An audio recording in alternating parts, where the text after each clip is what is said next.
by the name of Cedric Jelks, while attempting to sit down in his car, accidentally shot himself in the penis. Oh no, that's always bad news.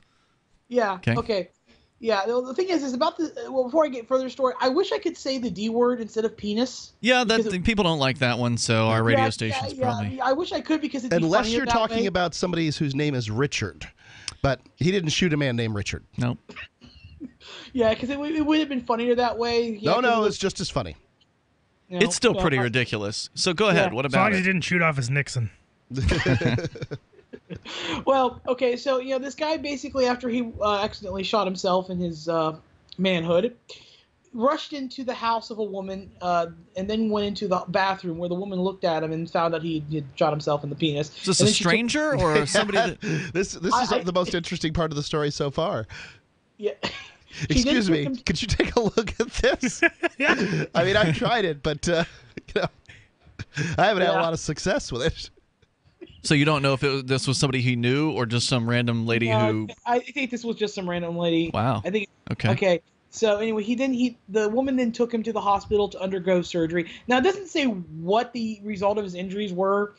I'm gonna take a guess he's not gonna get it up anytime soon. Okay. But I'm gonna say, but that's not the worst part of the story. It turns out this guy was a felon. Oh no. Yeah, and he could face potential charges because of it for having possession of a firearm. It's kind of a HIPAA thing, don't you think? I mean, that's medical privacy that the police should not have been brought in, but presumably they call the cops on anybody with a gunshot wound, right? Isn't that a thing? Isn't that something they do? Seems like a HIPAA violation to me. Seems like mighty medical privacy. Maybe somebody would need to challenge that situation. Sounds like this guy was shooting from the HIPAA. I kind of feel like, prove that I was carrying the weapon, I suppose. Prove that it was he who shot himself, I guess, right? Unless he admitted that. Yeah. He's going to have to admit it to... Wasn't my weapon, it was just on the seat. I just accidentally sat on it. I mean, who put that there? Should it be that that asking for medical help is the same as testifying against yourself? Because I don't think it should be. Yeah, I would agree with you there. AC, anything else you want to share about the story? Nothing I can think of. That's pretty much it. Thanks for the call tonight. Appreciate it. The toll-free number here, if you want to join us, 855-450-FREE, like freedom, 855-450-3733. So I guess I'll have to amend my statement that, convicted felons can't carry firearms, but they don't really check on it, and it doesn't matter unless you have to use it or you shoot yourself in the penis. 855-450-FREE, like freedom, to TheVerge.com about Elon Musk, this guy who's been labeled a libertarian by somebody. I don't know who decided this dude was a libertarian, but it seems like every time I hear things about him, he's calling for some kind of welfare handout for his corporation, or in this case, he wants regulations to be brought about against artificial intelligence. And dude doesn't sound particularly libertarian to me. He's also, his companies rely very heavily on government subsidies. Right, that's what I was saying. He's usually calling for welfare payments to his company.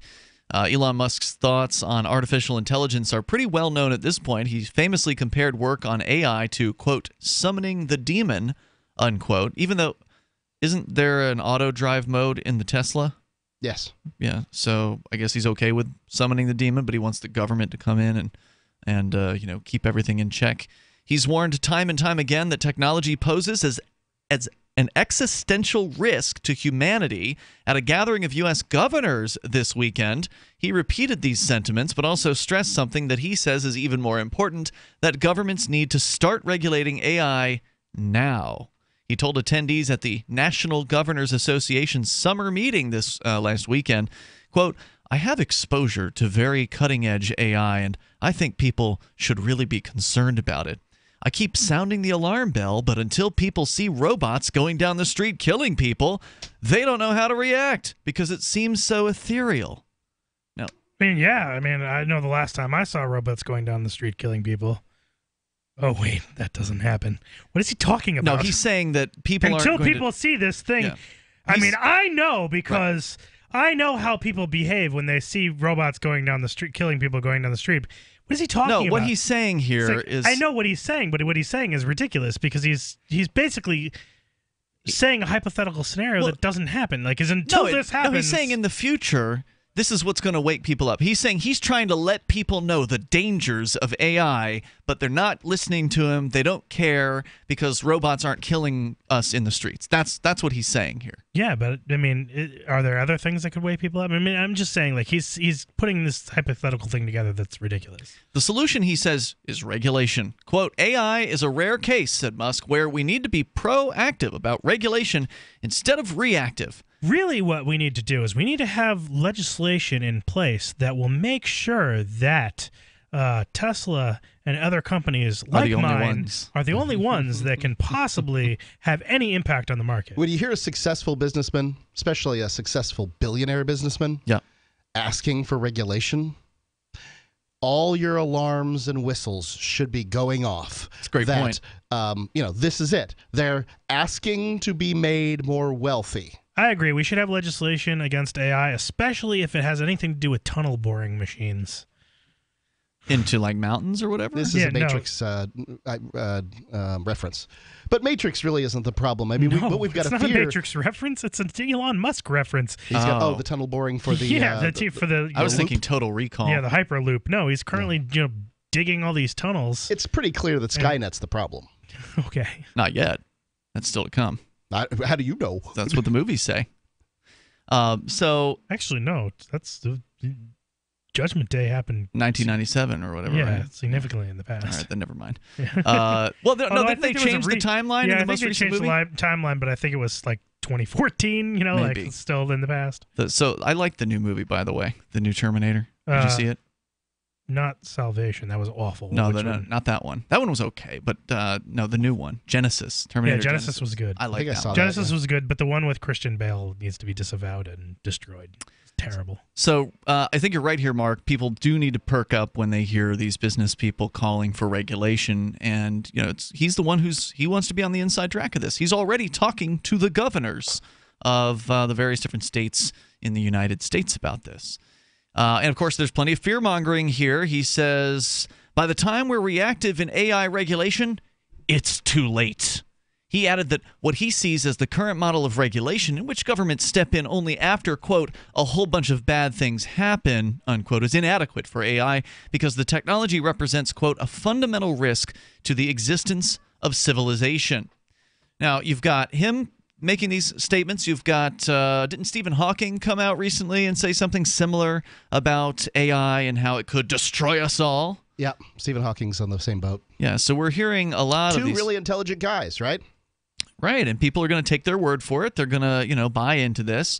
And are they going to regulate AI? And what's that going to look like? Is it going to be where, like you suggested, that only Musk is going to be the one, one of the key players in this game, that only certain actors will be allowed to even code AI?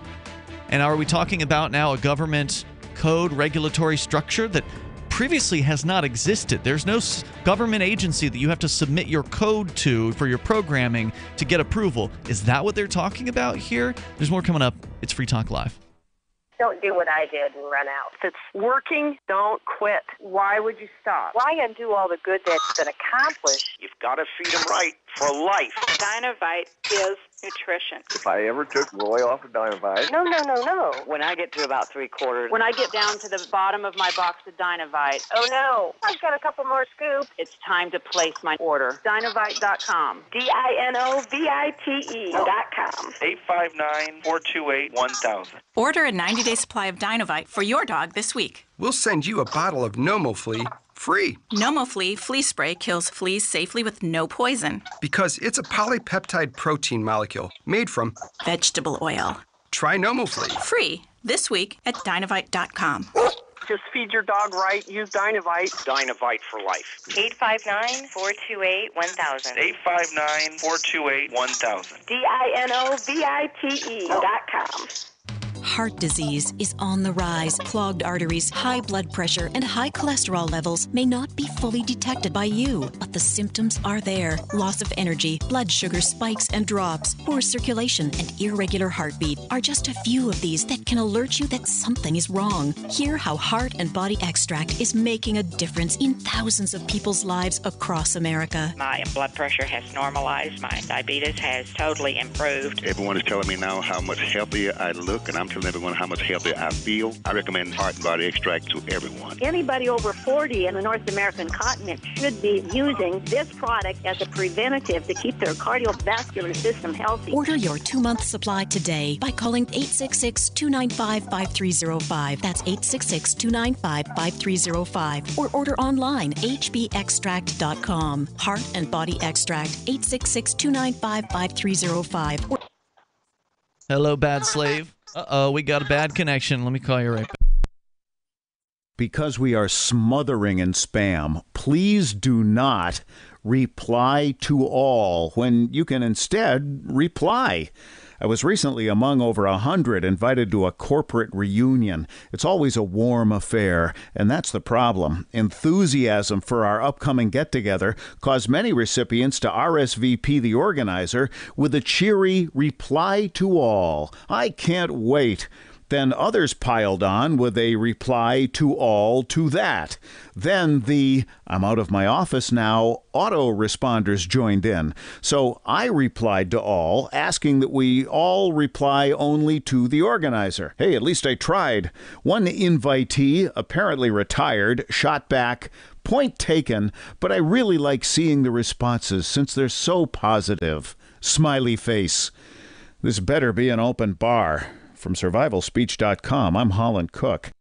Did you know you can watch Free Talk Live during our live show 7 days a week from 7 to 10 p.m. Eastern via our studio cams at cam.freetalklive.com? Plus, you can chat with other listeners while you watch, all totally free. Now that our live video stream is hosted by YouTube, our video archives will be online even faster. So be sure to subscribe to our YouTube channel. Listen, watch, and chat all free at cam.freetalklive.com. That's cam.freetalklive.com. We've all heard about blockchain assets like Dogecoin, Ether, and Ripple. Bitcoin isn't the only player in the blockchain game any longer. And for those of us wondering how to get our hands on these digital assets, finally, there's a solution. Shapeshift.io allows you to buy and sell between your digital assets and Bitcoin instantly between your own digital wallets. I've used it with ease. Shapeshift.io. There's no account or email address needed. You send them the crypto you want to sell. They send back the crypto you want to buy. It's that easy. Shapeshift.io. You can sign up to receive the latest about the Liberty Radio Network via our email updates at updates.lrn.fm. That's updates.lrn.fm.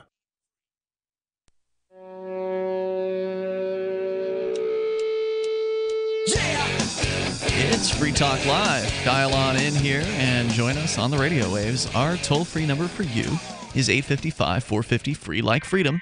That's 855-450-3733. We do have Skype, and the Skype username here is LRN.FM. Joining you in the studio tonight, you've got me, Ian. And Johnson. And Mark. Let's go to your calls and thoughts. More on what Elon Musk is saying here. He's trying to scare people about the future of artificial intelligence. Says that we need the government to come in and help keep us safe from the bad robots. As though the government's going to make really good robots that are only going to help people, right? So we'll get into that coming up here in moments, and your calls and thoughts are welcome. Let's talk to Bad Slave. He's in New Hampshire on Skype. Hello, Bad Slave. Thank you, Ian, Johnson, and Mark. Here I am. There you are. Hey, thanks for my taking my call. I wanted to say, I think that the more the government's involved in AI and robotics and it's just proven over and over and over again. What does the government spend most of its money doing? Paying people? Killing people. There you go. Oh, I said paying people because the personnel costs are very, very high. They pay people to kill people. But what they're paying for is a lot of death and destruction. For sure. I've got a new name for the government, and And the further away from me the government is, the bigger these guys are. And I call them destructo bots, because that's what they do. They destroy, they interfere, they kill, lie, cheat. They do everything. I mean, there might be a smidgen here and a smidgen there of stuff that they do that actually is supporting the people.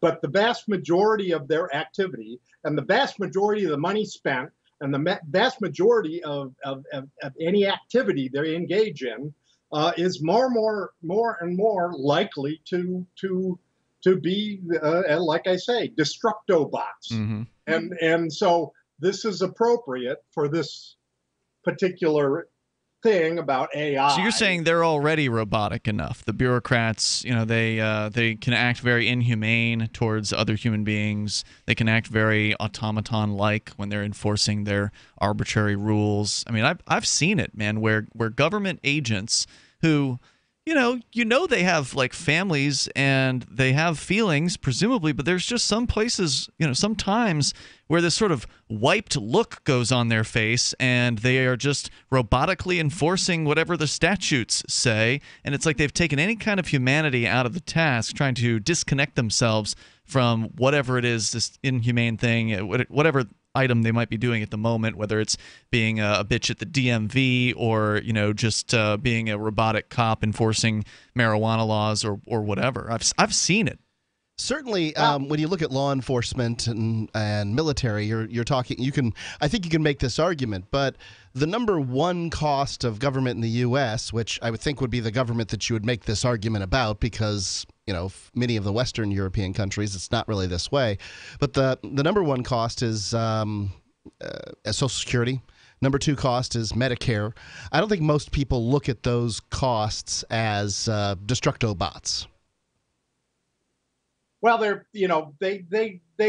did collect money directly for those items, and of course, it turns out that they're not actually constitutional anyway. Oh, yeah. So I mean, I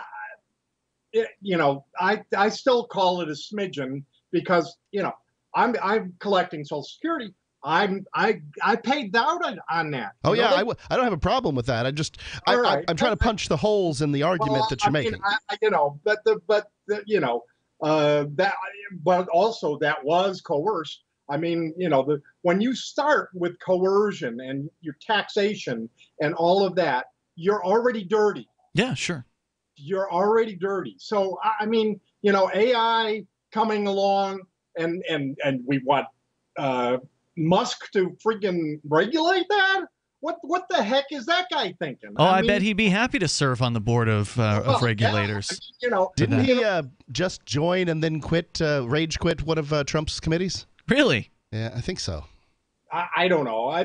One thing, we need to look back to just as a single example of what's going on in the central government in D.C. is the fact that we had this bad economic thing happen in 2008, right? Wasn't that long ago. And, I even called, okay? People wrote in, people emailed and texted. And oh, yeah, I remember that, where people were sending messages to, during the bailouts or right before the bailouts.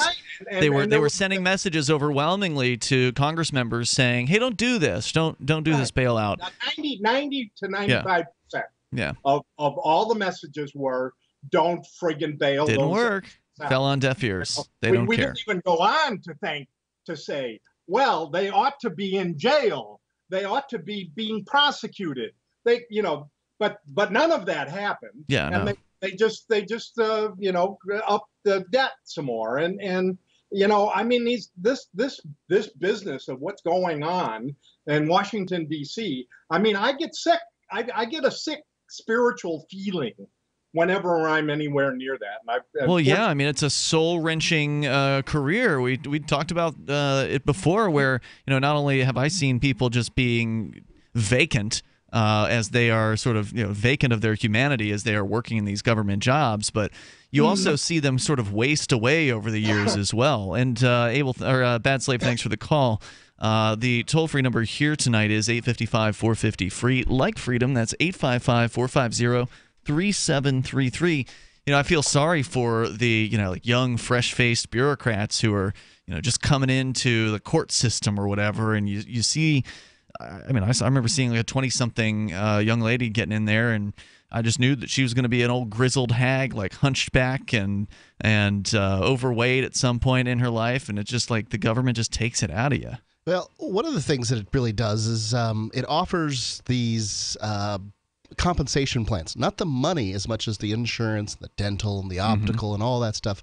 That's just so good. And the retirement. The retirement that people can't leave. They feel like, well, they can leave, right? But they choose. But they feel like it's the best bet. Because who wants to go work at a job where you don't get all those things? Right. I have a friend of mine who's a government employee and wants to leave. Like, says things like, I hate my job. Wow. But he knows that if he does, and tries something entrepreneurial, which is what he wants to do, he's taking a big chance with his family's future. Yep. And he just wants to be, he wants to save up enough money that he can leave the United States and go live in a foreign country on, the kind of money that he's made. And he wants to get away, but he can't. And that's what it's like. It takes people who are skilled and optimistic and ready to do a great job in the marketplace, and it sucks their soul out of them. And it's sad. It's sad for them. It's sad for everybody. Totally agree. Toll-free number here tonight if you want to join us, 855-450-FREE. Like freedom now, Elon Musk is saying he wants the government to suck the soul out of artificial intelligence programming, maybe prevent any kind of real significant advances by preventing competition, by preventing innovation, and only allowing a very select few into the club. 855-450-FREE. Like freedom, 855-450-3733. This is Free Talk Live. Fully cooked, ready-to-eat bacon. I'm talking thick, meaty, center-cut presidential bacon. Savory and delicious. I buy some, I use some, I store some. Awesome. No refrigeration needed with a 10-year shelf life. NASA pack technology. Bacon. Fully cooked, fully hydrated, ready to eat right from the packed bacon or warm and served. Life-saving, ready-to-eat bacon. 10-year shelf life bacon. Ships free at fullycookedbacon.com. Fullycookedbacon.com. Ralph, remember when you said you were going to start paying more attention to your health and now you're eating potato chips? Just a few. A few, okay, but you should be eating Superberry's Aronia berries. Aronia what? Aronia berries from superberries.com. They're known for having one of the highest levels of antioxidants that helps with overall wellness. Go to superberries.com/radio. And right now we get a free smoothie recipe book with our order. Plus we can save $4 at checkout. Wow, look at all the benefits of these berries. I know, Ralph, I know. Choose health. Eat purple. Superberries.com. Free Talk Live. Wait till you hear the least popular girl's name for 2004. We'll start with Rack. Crumpet. Well, Crumpet's kind of funny. Someone named their little girl Willie. Cannelloni. Cannelloni. Lasagna. Tasty. And Biff. Yeah, Biff. The least popular name. The least popular name. These are all made up, folks. I don't not care. Believe this nonsense. This is not news. I don't care. I haven't laughed this much all week. Oh. This may be my favorite. Rumpy Pumpy. Now, how could you think that one up? I mean, if you were faking this list, I could understand that you could fake Donald Duck or Scrooge or Pork. But how do you think of Rumpy Pumpy? Rumpy Pumpy. RUMPEPUMPEE. Rumpy Pumpy. Free Talk Live, 7 nights a week from 7 to 10 Eastern, live on the Liberty Radio Network at LRN.FM.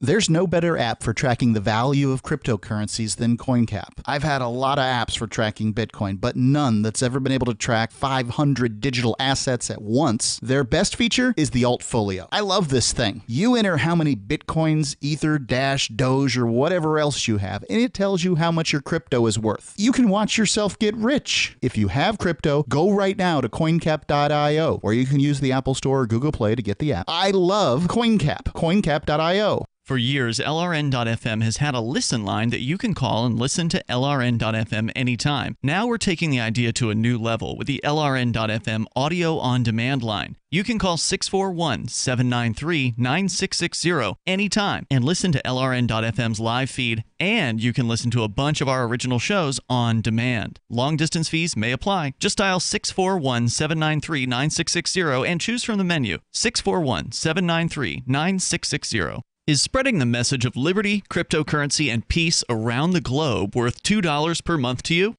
As you may already know, in addition to our internet feed, LRN.FM broadcasts on free-to-air satellite across North and Central America, as well as Sub-Saharan Africa. And we've been available on satellite for free 24/7 since 2010. The LRN.FM free-to-air satellite signal is reaching some of the most oppressive regimes in the world, and there's no doubt our ideas are making an impact. You can learn more about the channel's impact by watching the 3-minute video at fund.lrn.fm. If you'd like to help free minds globally with our ideas of liberty, cryptocurrency, and peace, you can donate as little as $2 per month via fund.lrn.fm. You can help us continue and expand our satellite broadcast to multiple continents. Visit fund.lrn.fm today, and thank you for your help. Don't forget to share the link on social media. That's fund.lrn.fm. What's up next? Visit the Liberty Radio Network program guide to find out at shows.lrn.fm. That's shows.lrn.fm.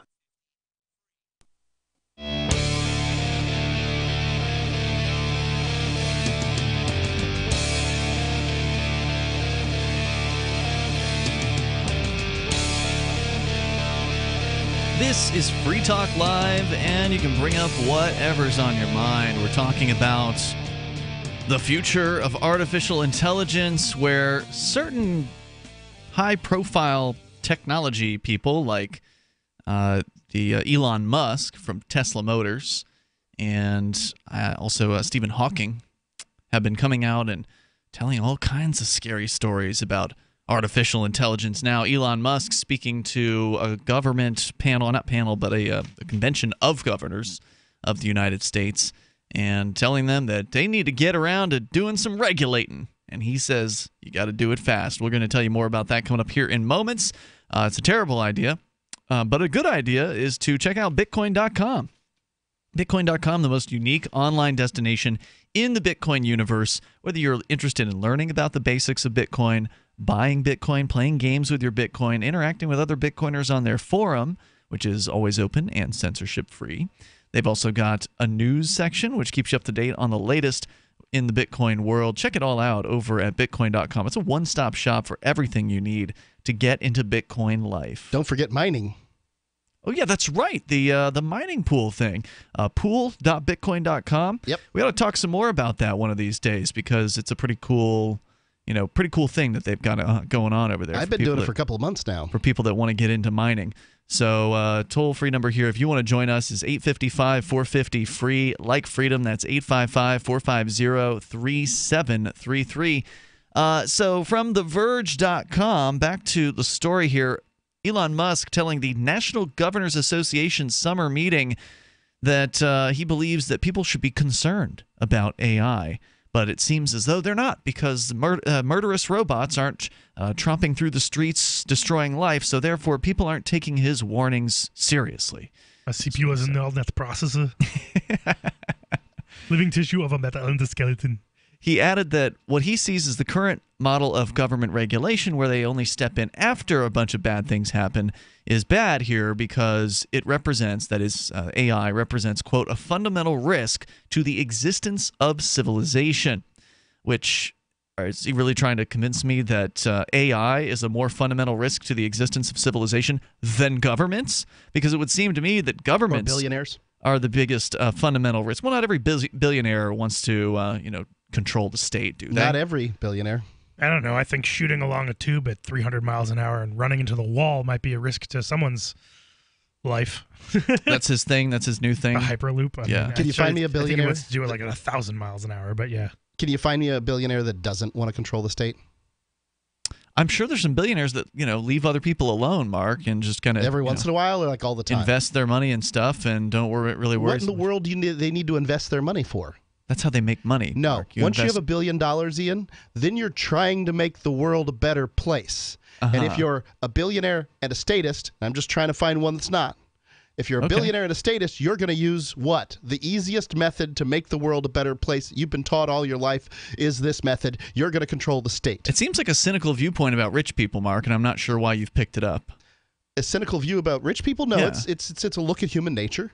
Okay. There's nothing wrong with being wealthy. It's natural to try to control others? There's something others? wrong to try to control people. Yes, absolutely. You think that's human nature? Humans are trying to control their environment, and people are in their environments. That doesn't make it okay. Humans were killing each other with impunity 10,000 years ago. So you're saying you don't believe there's an actual libertarian billionaire out there? You don't believe that's true? No. Okay. I don't know enough billionaires, so I can't really say one way or the other, but I just don't have a cynical enough view of humanity to make a statement like that. I mean, it seems to me that a lot of people I'm not talking about humanity. I'm talking about billionaires. Wow, now you're saying that billionaires aren't humans? No. Did I say that? You said it's a look at humanity. If they're humans, then presumably they have different opinions about things. I've walked you down the primrose path, buddy. All you have to do is prove me wrong. I've said, look, this is how people react when they get enough money. And those people have enough money. Show me one that didn't. Okay, but you're the one making the claim, and I don't think that there's, I mean, yes, you can point to some billionaires who are trying to influence things, but of course you're not going to know the billionaires who aren't trying to influence things because they're just doing their thing quietly. They're, running their business or investments or whatever it is they're doing, taking care of their family or going on vacations. I mean, whatever it is that those billionaires do, you don't know who they are because they're not George Soros or they're not, Warren Buffett or whoever. There's only 2,000 of them worldwide. 2,000 billionaires. Yeah, 2,043. And you're saying that 100% of them are all the same. They all have the same philosophy about trying to control other people. Statism is not the same. There's lots of varying different forms of statism. But you're insisting that when you get rich, you become a statist, is what you're saying? No, I'm saying that the statists got rich. In many cases, they got rich by using the state. Yeah, that's true in many cases. I wouldn't disagree with you in some cases or perhaps even many cases. But I'm not going to go out on a limb and say that everybody who is over a certain amount of wealthy is a statist or a bad person who wants to control others. Call in at 855-450-3733. What, are you inviting the billionaire to call in? That too. The libertarian billionaire? Or anybody who knows of him or her. Okay. The toll-free number here is 855-450-FREE, like freedom, 855-450-3733. Richest person in Africa is Nicky Oppenheimer. I'm guessing that's a diamond mogul. There you go. Statist. Okay. Bill Gates statist. Yeah. But you're picking out examples of, again, people that exist that you can point to that you know. Yes. And you're extrapolating from that everyone who has a similar amount of wealth must have a similar viewpoint about the state. And I just don't. I think that's really, I mean, it's sad. It's kind of cynical. I call it likely. Not must. Likely.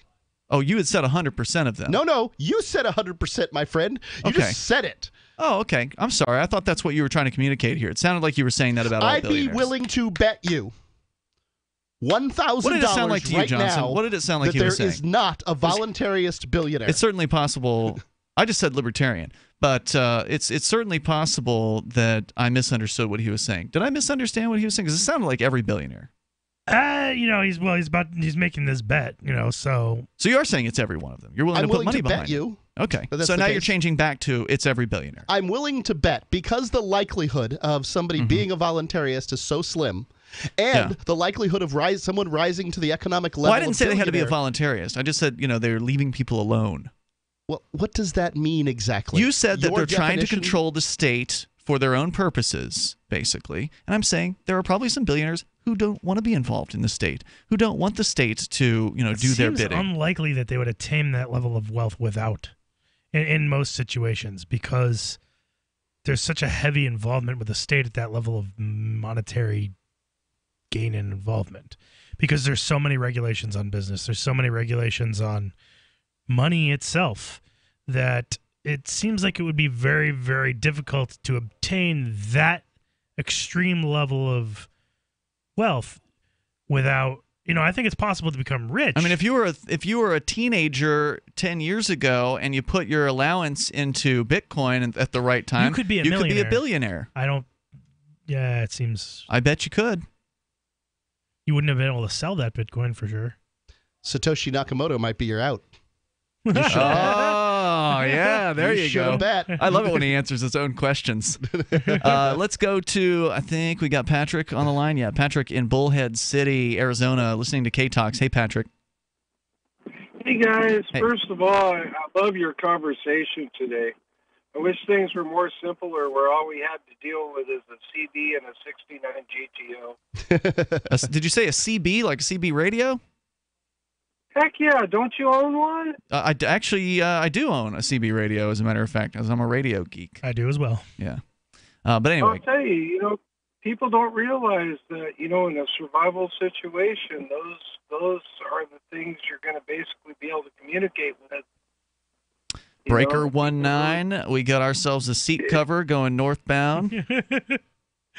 Hey, question yesterday she asked me, and I had a very quick answer for her because I spent some time thinking about what you guys were going to drill me on about the questions we were talking about yesterday. We were talking about police confiscating guns. I'm not sure where you're going with that, but hang on. We'll continue because you are a police officer.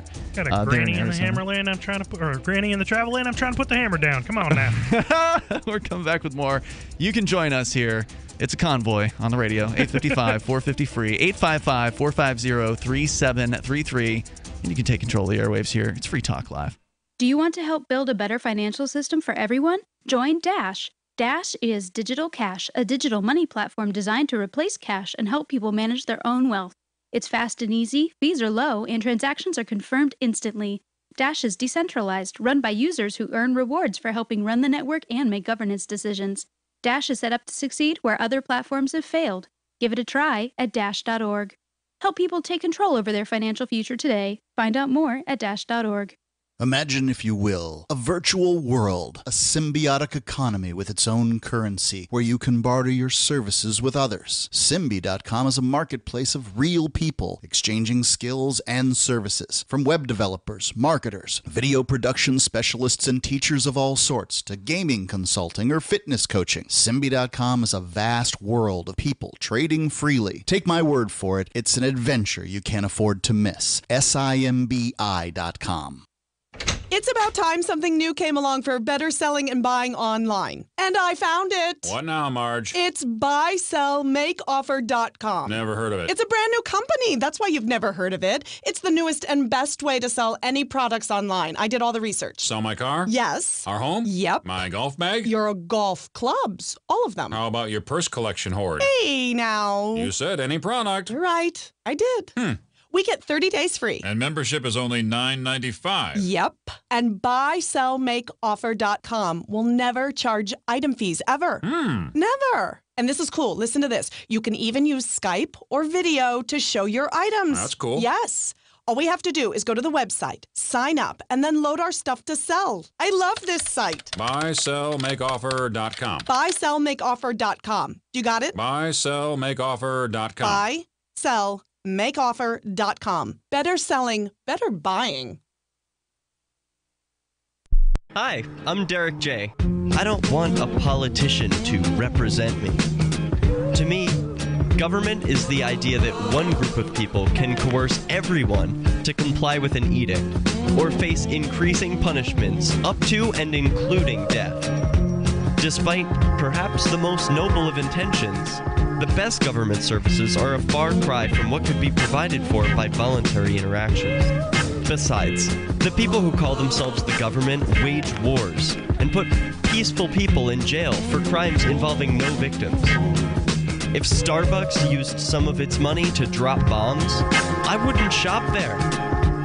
So why would I support the American empire? The empire does not require my consent. Derek J's Victimless Crime Spree.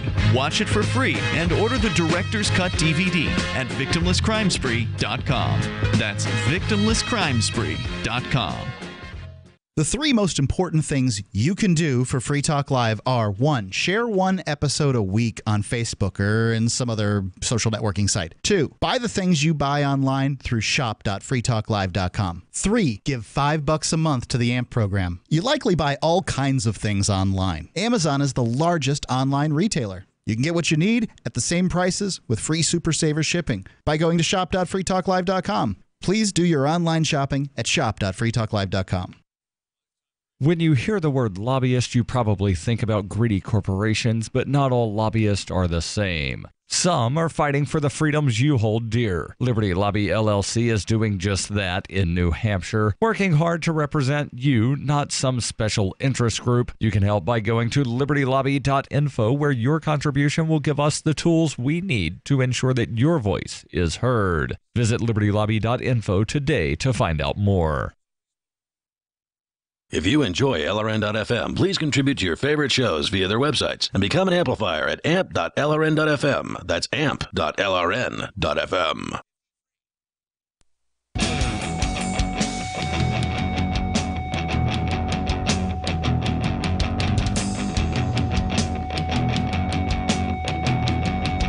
This is Free Talk Live. You can dial toll-free and join us on the radio. Take control of the airwaves at 855-450-FREE. Like freedom, 855-450-3733. Big news breaking out of our very own New Hampshire, where the new governor, Republican, has actually signed decriminalization of cannabis, of marijuana. Good job, Snoo Snoo. What? Snoo? Right. Sununu apparently is his name. I actually screwed up. Snoo Snoo. I screwed up an article about him. I used his dad's name instead of his name. Apparently his dad used to be a governor too. Yes. I just had John. Sununu, yeah, I had John in the head, and I wrote that down when I was meant to talk about Chris. Yep. Anyway, I did the same. He's actually, been pretty good so far, all things considered. We've had concealed carry legalization, as far as you don't need a permit now. So what they call what is it? Concealed. I'm spacing on what it's called, but anyway, constitutional carry. That's what it is. And then, of course, the marijuana decriminalization. So we've had more gun and drug freedom so far in 2017. The Bitcoin protection bill went into place this year, which is a big deal. So we can tell you more about the decriminalization coming up here in moments. That's great news, but we still have to get back into the artificial intelligence story. But first, Patrick's on the line. He's a cop in or near Bullhead City, Arizona, listening to K-Talks. Go ahead, Patrick. What were you calling about tonight? Well, I just wanted to tell you, she asked me some questions yesterday, and I actually knew the answer. She said, well, don't answer the question. Think about it. But if you go into actual law enforcement training, you have to go through FEMA training, Federal Emergency Management, whatever. Okay. And they have FEMA 100, 200, and the hard one to get is 300. Now, what you're talking about, these are procedures that the federal government does in case of an emergency under martial law. What do you call when they get the National Guards involved? Yeah, what you guys have to do is you have to hold the hot pass at Thermopylae until every one of you are dead, right? Pretty much, yeah. You know how it is. It's like, but anyway, I would, it's funny because being in law enforcement, by the time it hit that point, we wouldn't be involved. Probably we'd be scared to death if we're going to get killed ourselves because we're trying to defend the public out here, and those are our family members and our community, And then when you have those people step in and start declaring martial law, basically all we're doing is serving coffee. But it's if she actually looked into FEMA 300, if she could get access to it and look through that, it would tell you how they would go about seizing things. And You're talking about taking guns. You're talking about going around and taking guns like they did after Hurricane Katrina. And the key word to look up is eminent domain. Because once they have that eminent domain, nothing belongs to you at that point. Everything belongs to whatever they need to confiscate. Well, it's the doctrine of emergency, the legal doctrine of, well, all we have to do is declare an emergency, and then we can just get away with anything that we want to. They can just essentially waive any kind of rights. Yeah. That's scary because, think about it. Remember, what is it, Wag the Tail or whatever? Wag the Dog. They create Wag the Dog, and how they create something like that. It could be something like that would declare a state of emergency across the U.S. And that's the scary part about it. And believe it or not, they're very picky about people being able to take the 300 course. you're just a selected few are allowed to. And you can actually sign up for the course, but they limit it so much. And it's because of all the information that you're getting on that particular course that you need to take. So you're saying that in an emergency situation, you guys will be serving coffee to the feds? Well, the fact is this. I mean, it's either you play the game or you pay the piper. Meaning, if you don't do what they say, they're going to lock you up. Yeah, we're just as much. It's sad. It really is, because you don't realize. It's like the outrank system. I outrank you kind of attitude. But the fact that it's really a small world when it comes to what you're limited to be able to do in an emergency situation in that particular case. And if you really look into it, I really don't want to say too much more, because hopefully nobody's listening at this point, but I know somebody is. Yeah, you're on the radio. There's a good chance there's other people in policing who are listening. And No, it's just us. It's just us. That's right. We'll turn off the transmitter. All. No, that's okay. I understand your point, but the thing is there's a lot of information of what she was asking that is involved. Yeah, I don't even remember what she asked you at this point. So, and it doesn't matter because most of our listeners. She asked me how they would go about doing it. Oh, what, like a martial law thing?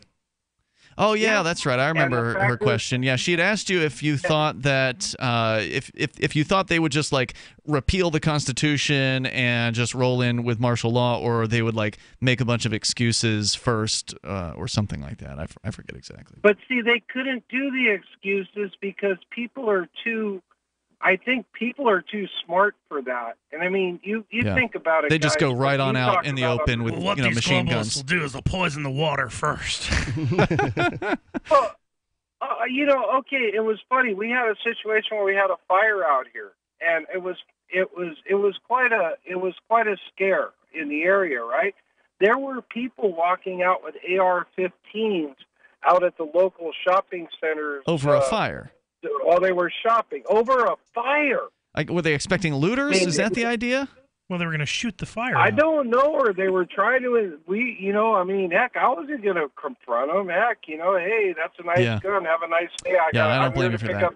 Hey, Patrick, thanks for the call, man. I appreciate hearing from you. Yeah, definitely overreactions are pretty common when it comes to the government. Now, Johnson, you brought up Alex Jones with The Voice, and it's funny that you did that because I actually just sent today an email to the person who was his producer 5 years ago when he actually came on to Free Talk Live as a guest. And I said, it's been 5 years.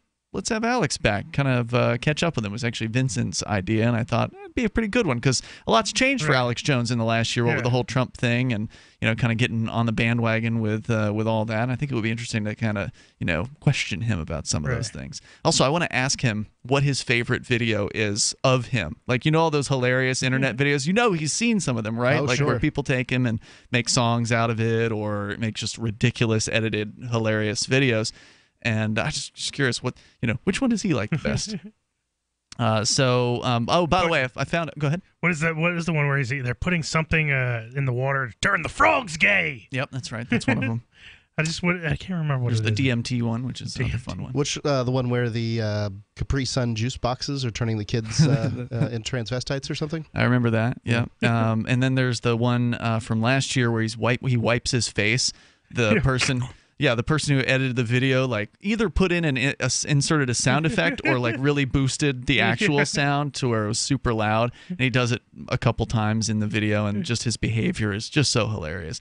I found that guy's YouTube channel, the guy who edited that video, because I loved it so much. His name is Todd Dracula on YouTube, and he's got a few others too. So he's got it's not his only Alex Jones video.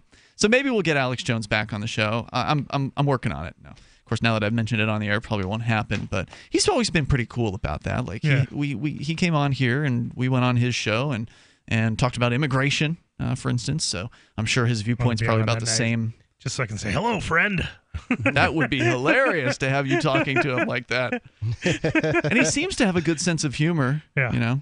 When we met him up in the Talkers New Media Seminars, in New York City. Yeah, in New York, probably been about 5 years. Probably about 4 years ago. Something like that. Because it was after our interview with him that we met him in real life. I've got to say that I considered him to be amicable, meek, pleasant. Meek? Yeah. I mean, you know, he wasn't trying to bowl you over or anything with his personality. He was just shaking hands, saying hi. I got a picture with him. Yep, that's true. He was very pleasant. I think he asked me some things about our business and vice versa, and that was about it. It was nice. And he guy. gave a keynote. Yeah, he gave a keynote. That year. Now, he was not meek at the keynote. No, he was totally in he was Alex Jones character standing on that podium. So if you want to join us here, the toll-free number is 855-450-FREE, like freedom. We're going to get back into Elon Musk. There's a little bit more here because apparently he's talking about a specific type of artificial intelligence that is supposedly so scary. And then, Johnson, I just keep thinking about it with his last name, Elon Musk, and I just keep thinking he stinks. He sounds like he does. You've got a response from Ray Kurzweil, who works for Google. Not a literal response, but it certainly could be interpreted as one. But we're going to get into that because he's got a very different position than Musk as far as the future of artificial intelligence is concerned. And those who don't may or may not recognize Kurzweil's name, he wrote a big book, I believe it was. Well, he's also the head of AI at Google. Right. More coming up here in moments. Hour number 2 is on the way. 855-450-FREE. Like freedom, it's Free Talk Live. Have you ever thought about mining Bitcoin? Did the costs, constant equipment upgrades, and maintenance scare you off? Do you want to make Bitcoin every day in the same mining pool that Ian and I do? Pool.bitcoin.com. There's a 100% uptime guarantee. The website's easy to use, and you can calculate what you're going to make right there on the website at pool.bitcoin.com. Help steer Bitcoin towards the liberating currency that Satoshi Nakamoto meant it to be. I'm not just making money at pool.bitcoin.com. I'm doing activism while I sleep. Pool.bitcoin.com. I wish that we would have started the Dynovite right away. It would have been so much easier. Order a 90-day supply of Dynovite for your dog this week. We'll send you a bottle of NomoFlea free. NomoFlea flea spray kills fleas safely with no poison. Because it's a polypeptide protein molecule made from vegetable oil. Try NomoFlea. Free this week at Dynovite.com. Just feed your dog right. Use Dynovite. Dynovite for life. DINOVITE.com. Imagine, if you will, a virtual world, a symbiotic economy with its own currency, where you can barter your services with others. Symbi.com is a marketplace of real people exchanging skills and services, from web developers, marketers, video production specialists, and teachers of all sorts, to gaming consulting or fitness coaching. Symbi.com is a vast world of people trading freely. Take my word for it, it's an adventure you can't afford to miss. Simbi.com.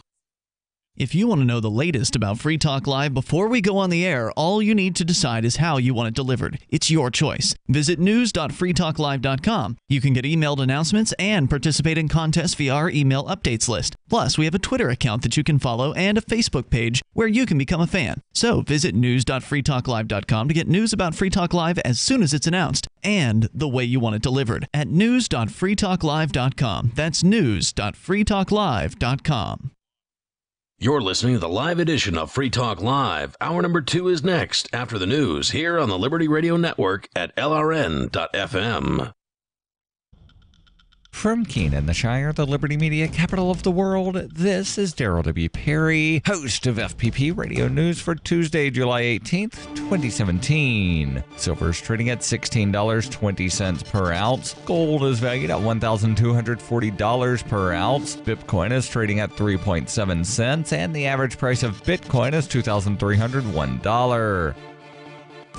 Antiwar.com reports the civilian death toll in Afghanistan, some 16 years into the U.S.-led invasion and occupation, continues to rise precipitously, with the most recent figures out of the United Nations showing 1,662 civilians killed in the first half of 2017, the highest civilian toll of the entire war. Officials had expressed hope civilian deaths had more or less leveled off when the first half of 2016, the previous record, gave way to a roughly identical figure in the second half. Increased airstrikes and some major suicide bombings drove another increase, however. The civilian death toll was particularly grave for women and children, with casualties among women up 23% and 9% among children. This was exemplified by an early February U.S. airstrike in Sang district, which killed 26 civilians. UN officials did, however, say that overall the U.S. has killed fewer civilians this year than in the same period of 2016, likely reflective of the change in leadership in the Afghan war, as air raids usually drop temporarily when a new general assumes control of the conflict. For nearly 40 years, Roberts & Roberts Brokerage has been a trusted source for buying and selling precious metals like gold and silver. They also take Bitcoin for precious metal purchases and have permanently removed the minimum purchase amount for all orders paid in the digital currency. Call Roberts & Roberts today for knowledgeable advice on buying and selling precious metals and a forward-thinking approach to new technologies. 800-874-9760 or visit online at rrbi.co.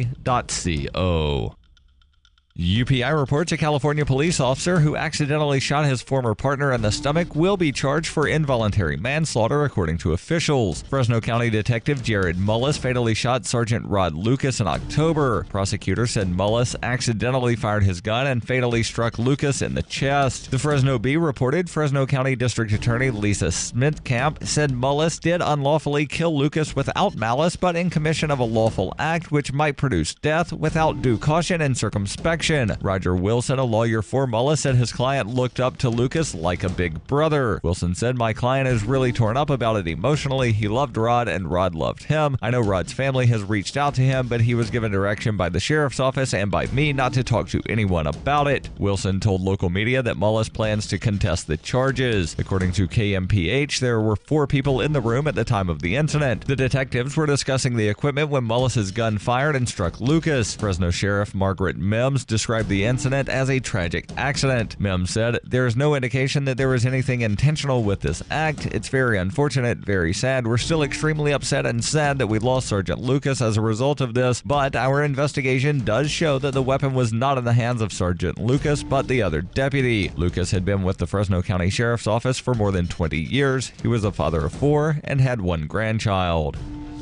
Whether you're looking for precious metals, bitcoins, or books, you'll find that and more at shop.fppradio.com. Every purchase you make from one of my affiliates, like Namecheap and Amazon, at shop.fppradio.com helps fund FPP Radio. Or you can shop directly from FPP with Bitcoin in the Bitcoin store. That's shop.fppradio.com.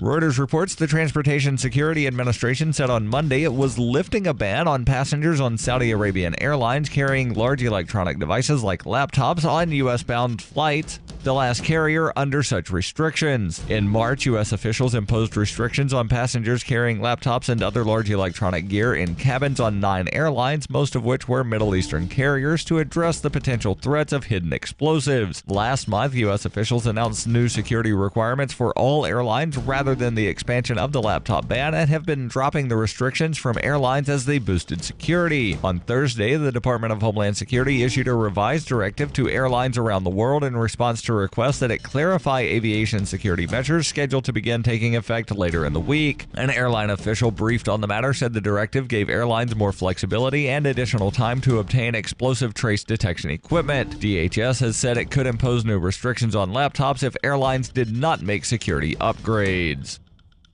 This has been FPP Radio News. Online at fppradio.com. This is the Onion Week in Review. A month after the death of leader Kim Jong-il, North Korea's 24.5 million citizens have returned to their regular daily routines this week, holding a festive synchronized disco jump rope gala in Pyongyang's main public square. Life in the hermetic communist nation is reportedly beginning to normalize following the protracted mourning period, with citizens once again donning their brightly colored uniforms and performing intricate gymnastics routines in perfect unison. It is an inspiring sight to see so many loyal citizens find the strength to unfurl their long silken streamers and do dozens of tandem backflips set to dance music. Observers reported that new North Korean leader Kim Jong-un nodded once in approval of the disco jump rope gala, signaling an official transfer of power. A recent study from the Centers for Disease Control finds that over 100 million children are being exposed to harmful levels of stupidity in their own homes. Hear the debate about secondhand ignorance on the next In the Know. This is the Onion News Network.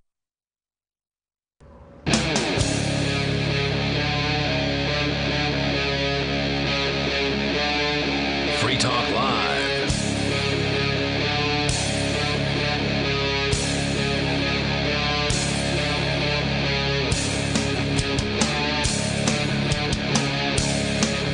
Free Talk Live. Wow, so much exciting news coming out of New Hampshire just tonight.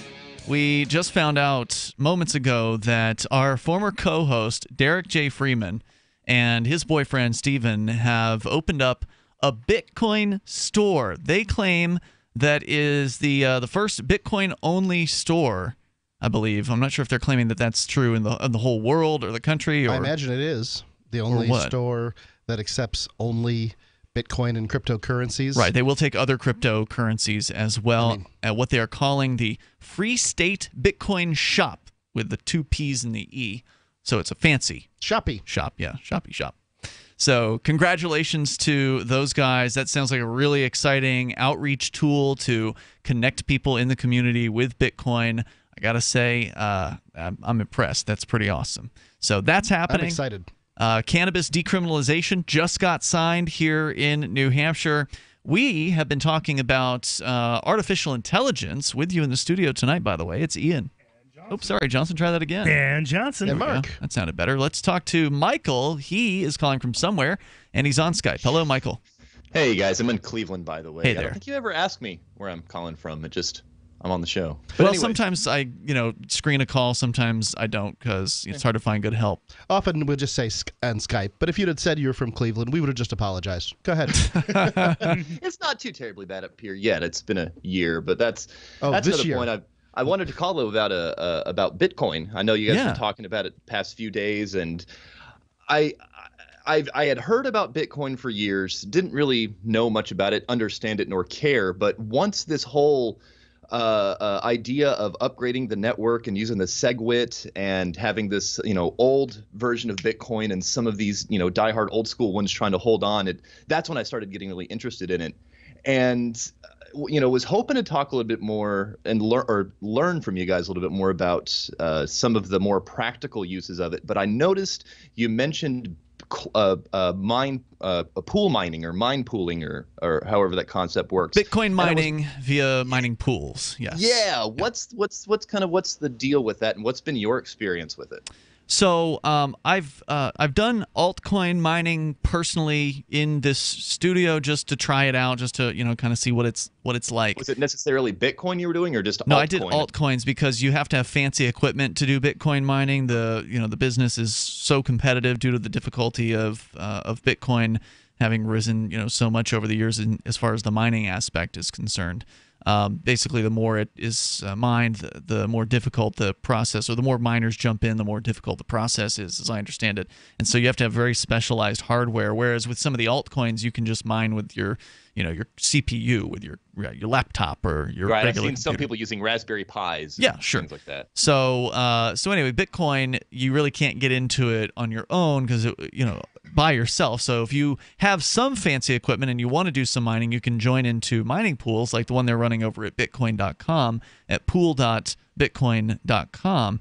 And I think they're paying out, was it 110% right now, Mark, the last time you looked on the mining rewards? That's my understanding. Yeah, so I don't know how they do that. Of what?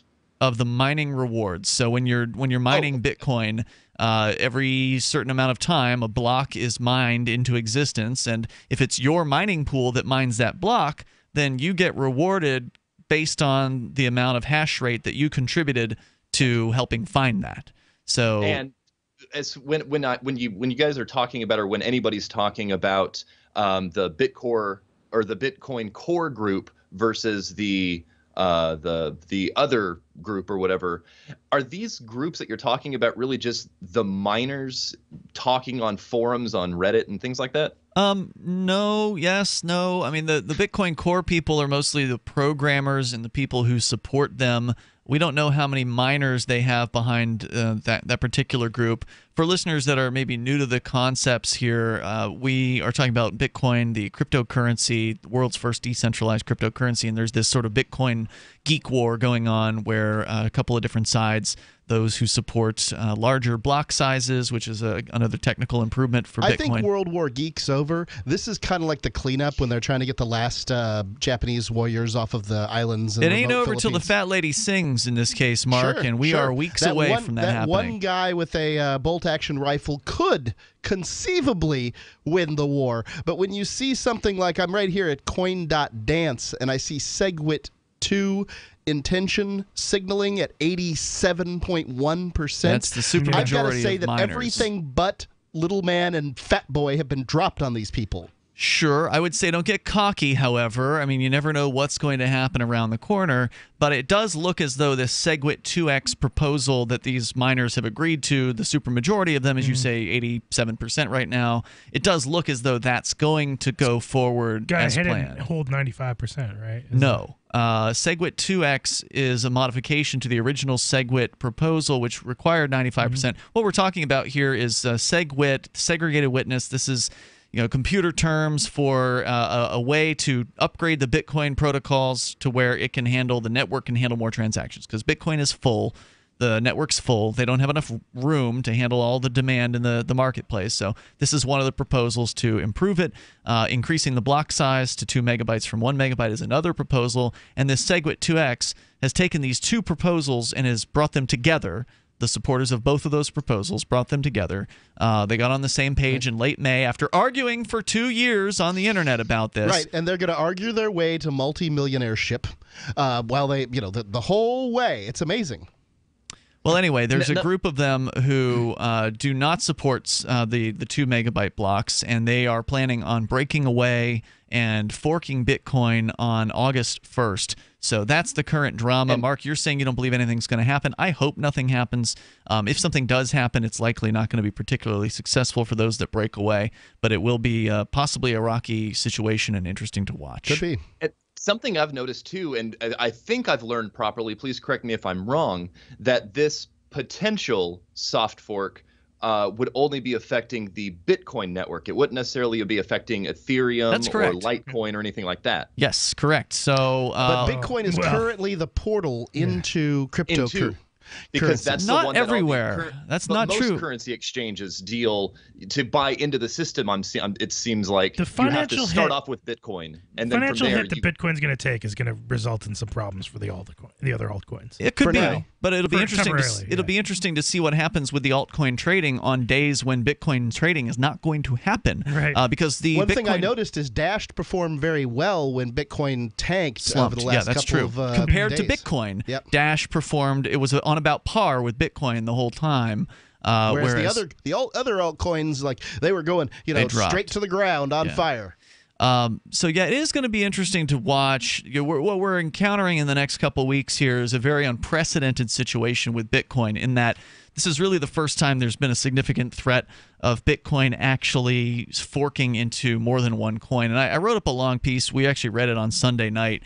So I'm not going to rehash. Thank you for reading that, because I was able to listen a little bit more and was able to kind of figure out the more questions I needed to ask about the entire system. Because I actually, part of what you wrote was talking about some of the Bitcoin ATM machines and how they're going to be shutting down. We're shutting down the Bitcoin vending machines here in New Hampshire. We don't actually have any Bitcoin ATMs here. They're all Bitcoin vending. Okay, but the Bitcoin vending machines, excuse me. But yeah, what we're doing is we're shutting them down on July 31st, and the reason is because even though it seems like Mark's probably right, and this is much ado about very little, there is still a chance that something could happen with a Bitcoin fork on August 1st.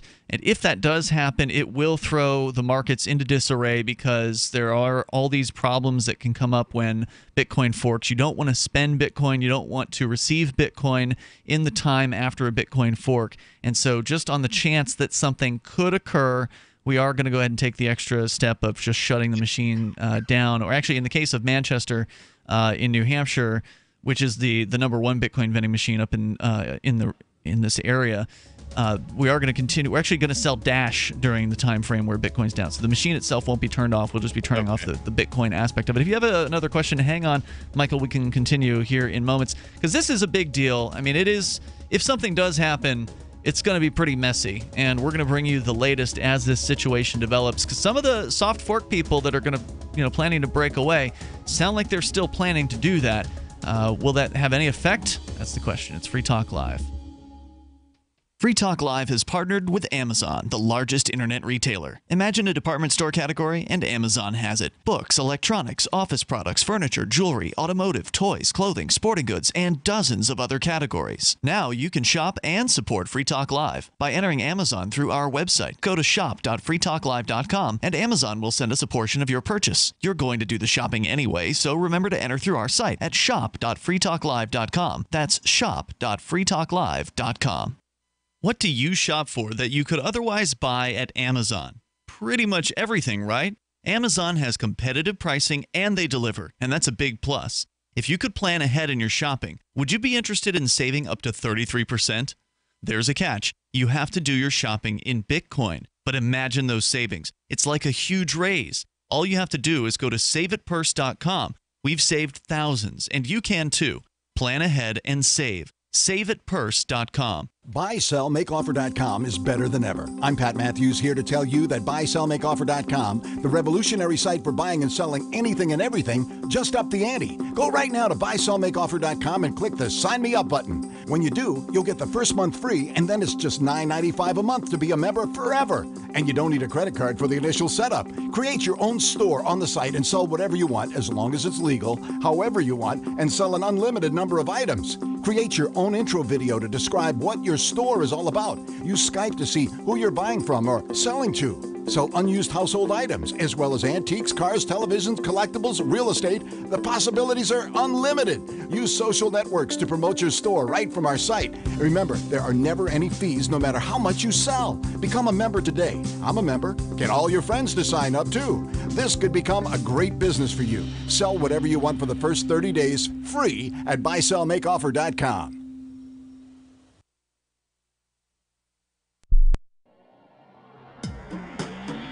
Free Press Publications is an independent, alternative media and publishing company founded in June 2009 with the mission of ensuring a free press for the freedom movement and is committed to spreading the message of peace, freedom, love, and liberty. FPP also gives new authors an avenue for publishing freedom-oriented material. FPP brings you daily news and commentary on the website fpp.cc, as well as a daily 5-minute newscast, FPP Radio News, and weekly news, views, and commentary in the FPP Freedom Minute and Peace, Love, Liberty Radio at fppradio.com, and the monthly newspaper FPP News at news.fpp.cc. Find FPP online at fpp.cc. That's fpp.cc, as in Creative Commons. Here's a chance to do a little activism while you're cruising Facebook, Twitter, or Google+. Between the LOL cats, the recipes, the hot girls, and the inspirational sunrise memes, Free Talk Live's posts pass by your newsfeed. Like them, comment. It gives us more exposure. If you don't see our posts, click like at facebook.freetalklive.com and then hover over it to click Get Notifications. It's an easy way to spread the ideas of liberty a bit further. I know you're busy, but you can spare that 1/10 of a calorie it takes to click on something. Facebook.freetalklive.com. Hi, this is Mark Edge of Free Talk Live. Michael W. Dean's book, User's Manual for the Human Experience, changed my life. In a culture that attempts to turn you into a compliant victim, this book gives you implementable steps on everything from how to be aware of your environment, walking down the street, to business, to how to handle a toxic person in your life. If you're a human, you need to read this book at least once. Go to Amazon and get the Kindle version, or paperback, or an audiobook of A User's Manual for the Human Experience. You're listening to the best liberty-oriented audio streamed around the clock, on the air, and online. This is the Liberty Radio Network at LRN.FM.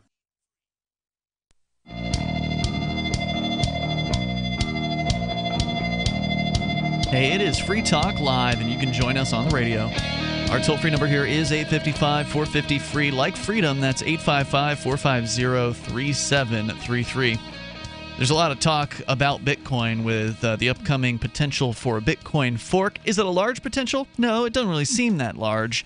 But the people who are saying they're going to fork Bitcoin into two are claiming they've got hidden troops waiting for August 1st to come, that they're going to unveil themselves. The internet has suggested that there are hidden Bitcoin ninjas just waiting to get you, and everybody's all scared. Yeah. I mean, Actually, wasn't that Chris, the guy behind Arcade City, Chris David. Chris David's costume for he was Satoshi Nakamoto. But no, he was Satoshi Nakamoto as like Bitcoin Ninja, or something like that. That's what that was his costume, was Satoshi Nakamoto. Was it just? I feel like there was more to it than that. I mean, it was a ninja. He was a Bitcoin Satoshi ninja. Nakamoto. I mean, right. but yeah. But he was Satoshi Nakamoto. That was his interpretation of Satoshi. It was great. Yeah. It was a great costume. But he added that interpretation of him being a Bitcoin ninja. I loved it. He's hidden in the internet. So that's what you have to believe that something significant is going to happen on August 1st, and it seems very unlikely, but nonetheless, we're going to keep a close eye on it here on Free Talk Live, because it is the first time that any sort of situation like this has arisen. Some people are shutting down their Bitcoin businesses on that particular date, because if there is a fork in Bitcoin, it becomes risky to send or receive it due to some technical issues that I get into a little bit more on the blog post I made over at freekeen.com. But it has to do with what they call a replay attack, and in order to prevent those replay attacks from happening, where basically people can sort of spend Bitcoin that they shouldn't have been able to spend, or send it to places where they weren't authorized to do that, would be for the exchanges and the Bitcoin wallet companies to build in protections for that. And I'm sure they have plans on how they would go about doing that. The question is just how long would it take them to accomplish it. In the meantime, sending is a risky thing. The major companies are shutting down on yes. that date. Like, they've been announcing Overstock and Steam and Microsoft. I don't know I don't know if Bitcoin accepting companies are shutting down. That's a good question. I would recommend it just to be safe. But they're the ones who are getting the biggest targets, I would think. Yeah, for sure. The bigger the item that is purchased, the bigger deal it is. I mean, if Overstock misses out on a couple of towels, ultimately, who cares? Overstock sells multi-$1,000 laptops, and they're a big company. I know. I'm just saying they had a lot of Bitcoin sales. It's not like they don't get any Bitcoin sales. They were one of the first. They were the first billion-dollar company to accept Bitcoin. You can just hold off on shipping for a couple of days. You don't have to stop taking orders. Well, no. Okay, so Mark, maybe you don't understand. I probably don't. What's going on here. So let me get it. We'll get back to Michael here in a moment. But and again, I don't know all the exact technical details on. If you search for replay attack, it'll probably get a much better description of this. But there's also the possibility that beyond the replay attack, that your spend will get wiped out. So if a company is actually accepting Bitcoin on the days where, if there's a fork happening, and they've chosen one Bitcoin or the other, right? Because they can only take Bitcoin, because when a fork happens, there's two Bitcoins. Yep, there's two Bitcoins then. And so, what wallet is the person coming into the store or online to the store buying with? Are they buying with new Bitcoin? Are they buying with old Bitcoin? You've got a problem there, because the addresses are compatible with one another. Right. So are you taking Bitcoin from them on the right chain? Or are you taking it on the original chain or the new chain? So there's some issues there. But even if you do manage to successfully get Bitcoin from them into your wallet, then the question is, well, what if that Bitcoin chain or that blockchain gets wiped out later? What if the chain's what they do call a reorganization, as I understand it, where the shorter chain basically gets gobbled up by the longer chain somehow, and the longer chain, if it's like super weak, right? So if the shorter chain is super weak, they don't have a whole lot of mining power behind it, it may not be able to hold up to whatever it is that causes this reorganization. That part I don't really, I didn't really dig into the technical side of it. But I understand that it's a possibility that any transactions that come during that time frame, because again, people could be transacting on both of those blockchains. So if one of those blockchains ends up getting, and blockchain, by the way, for those that don't know, is a decentralized public ledger. That's what is the guts of the Bitcoin operation. So if you're doing business on one of those two blockchains or both of them, and then later one of those blockchains gets wiped out entirely, all those transactions are poof. No money. They're gone. Yep, you're so your best bet, in my opinion, again, I agree with Mark. I don't think anything significant is going to happen.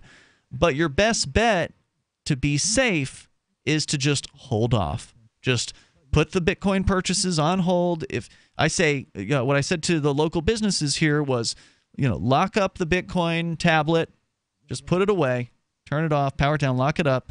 Tell the employees, hey, look, if somebody comes in and wants to pay with Bitcoin, just politely decline, and then just monitor the situation. So when the dust clears and the different exchanges and service providers and wallet providers, they're going to figure it out. They're going to make this work again. But the question is, are they going to do that within 24 hours, within several days, within weeks? We don't know. And so, because of that uncertainty, and like I said, on Sunday night, I don't want to spread fear, uncertainty, and doubt. That's not my purpose here. I want to spread knowledge about this and understanding of what's possible and how one can best prepare for what's possible. I don't think it's likely to fork into two, but it could happen. And so people need to know, if that happens, what are their options? And that's what my article goes into. Like, here are some specific suggestions as to what you can do to make sure you are protected in this potential circumstance. So anyway, if you want to check out the story, you can go to freekeen.com. But anyway, Michael, go ahead. You're on. Are you back with us here in Ohio? Am I on? Yes, you're back here. Go ahead. Okay, there we go. Well, I'm sure during that last few minutes there were a lot of listeners whose eyes glazed over and were lost in a lot of the technical jargon. But something that I've been noticing here in the past few, week and a half or so since the news about this soft fork has been getting so hot and heavy, is that what you had mentioned about the vending machines, the Bitcoin vending machines there in New Hampshire, you seem to have a contingency plan. And it seems like a lot of the exchanges that I'm looking at online that I'm, again, still learning about, it seems like that's kind of their contingency plan as well. Yeah, they're closing Bitcoin trading. We don't understand what's going on, so we're just going to hold off on trading. We're not going to accept cash. We're not going to pay anybody out. We're just going to chill for a while. But and I noticed, though, because as the questions which they don't want to do, by the way, just before you go on, I mean, an exchange, their life's blood is when stuff's moving around. When money's moving, they're making a percentage on that. And so they want to keep operating. So they do have the incentive to make sure that they can remedy if something happens, that they can get these replay attacks solved, that they can get figure out which of these Bitcoins to start to list on their exchange and let people get back to trading as soon as possible. So they at the very least will have the incentive to lessen the effects of this. But yes, the ones that I've seen are shutting down trading at some time during July 31st, because technically the August 1st potential fork could begin at like midnight Zulu time or Greenwich Mean Time or whatever. So in some places it'll still be July 31st at the time this thing can go into effect. And it seems like as soon as a lot of these exchanges started saying, okay, we are going to hold off on this, because as the questions started coming up, that's when Bitcoin really started to drop in price from, what was it, 2,300. But now it's back up. It had dropped down to like 18 something, and now it's back at like 23. Bittrex.com has it, sitting at last price 22.76. So it's going to be a rocky road. Time to start mining at pool.bitcoin.com. Hey, thanks, Michael, for the call tonight. Appreciate hearing from you. I mean, it's an interesting thing to watch, and if you're in it, you should hold on for the ride. It's going to be interesting. Tyler, time to go for our family walk. Just let me nap a little longer. You promised we'd get more active. I know. How come you're so ready to go? It's Superberry's Aronia berries. Aronia what? Aronia berries from superberries.com. They're known for having one of the highest levels of antioxidants that helps with overall wellness. Where'd you get them? I ordered them from superberries.com/radio, and right now we can get a free smoothie recipe book with our order. Plus, we can save $4 at checkout. I can't wait to try them. I'll get the dog. I'll get the kids. Choose health. Eat purple. Superberries.com. Hunters, anglers, campers, and survivalists. Get back to nature. Expand your horizons with the highest quality, most versatile, unique slingshots and sling bows on the market at slingbow.com. Slingbow products are compact and models start from just $17.98. They're perfect for your bug-out bag or storing in your vehicle. Give yourself and your loved ones the excitement and tradition of Slingbow, a new frontier in archery and truly modern twist on this primitive survival tool. Feel the thrill only at slingbow.com. On Free Talk Live, we're bringing people to the ideas of liberty every day. From wrestling superstars like Glenn Jacobs. You guys really are having an impact, I believe. Like I said, a lot of where I am now is due to listening to Free Talk Live. You changed my mind on some very important issues years ago. To random people tuning in on the radio. I was kind of stuck in the left-right paradigm. I heard your show by chance on a Saturday night. From there, I went on, joined the Free State Project, and become an amplifier. So, I mean, that's really the reason why I amp is because I know that if it wasn't for you guys being on as many stations as you are, I never would have found the ideas of liberty. Your amp will directly change more lives by getting Free Talk Live in front of people looking for talk radio online and on the air. When you amp Free Talk Live, you get perks like access to the AMP-only Facebook group and AMP podcast. Visit amp.freetalklive.com. Did you know that Free Aid is a mutual aid, educational, and networking organization? At Free Aid, we support volunteers who provide first aid. We do outreach to the public about health and safety, and we bring together medically skilled freedom lovers. Free Aid is made possible by your generous support. Donors can receive great gifts like first aid kits, t-shirts, silver dime cards, and hoodies. The Free Aid Silver Dime Card Project is sponsored in part by Roberts & Roberts Brokerage, Freedom's Phoenix, and Don't Tread on Meme. Visit fr33aid.com.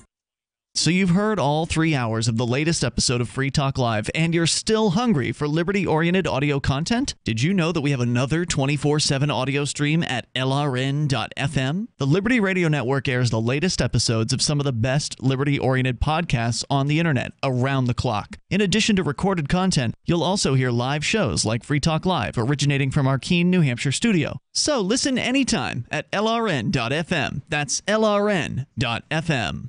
Money, power, and respect are all yours at CreditSuccessSecretsRevealed.com. Be seen as an industry leader. You can do it. The last application you filled out when it was time to hit submit did your nerves spike. You didn't get the approval you seek, but there's a better way. We teach you exactly what to place into the right systems the right way the first time so you get approved. Get up to $100,000 in instant business credit. Many people will get cash on the spot.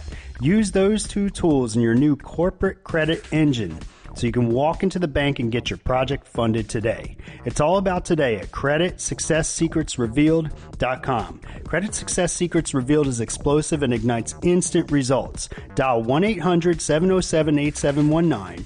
That's 1-800-707-8719. 1-800-707-8719. Or just go to CreditSuccessSecretsRevealed.com. While our satellite channel is free to listen to, it's not free for us. You can help us cover our satellite costs with the chip-in on the right side of the page at LRN.FM.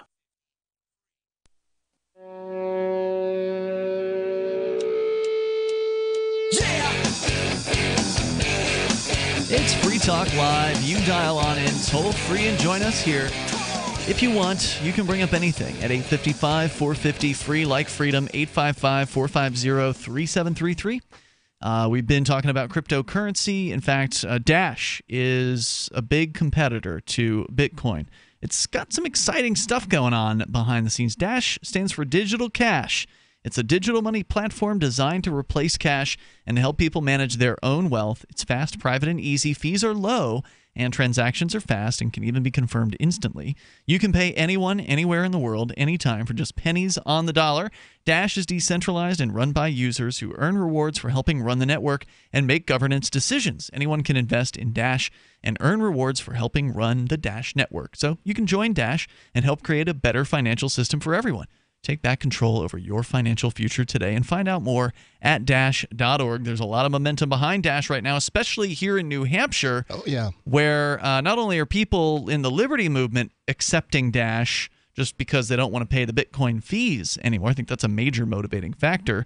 But also, New Hampshire, as of yesterday, is now the #1 most Dash vending state of all of the states, probably in the whole world, but based on per capita. So we have more Dash vending machines now in New Hampshire per capita than any other state. Now, there aren't that many states that have them, period, but Florida and Oregon actually are competitive. Florida's got more machines total. They've got 9 of them. Got 16 million people. But they got a lot more people. Yeah. You know, the Dash is pretty much the I think it's like 25 now. 20 million. The digital cash thing is a pretty good marketing slogan too, as far as there's been some discussion recently around the word cryptocurrency, yes, and rebranding.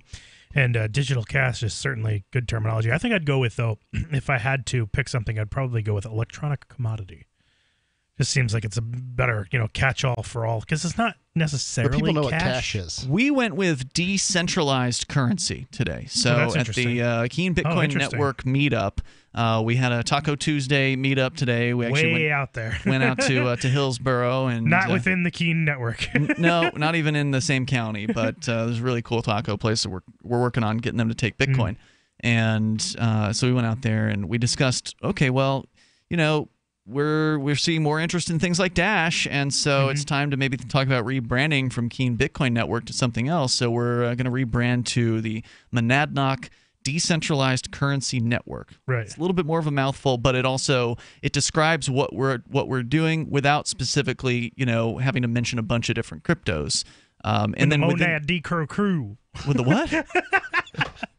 Monad? Is that what you said? The Monad Decur Crew. Crew. I don't know.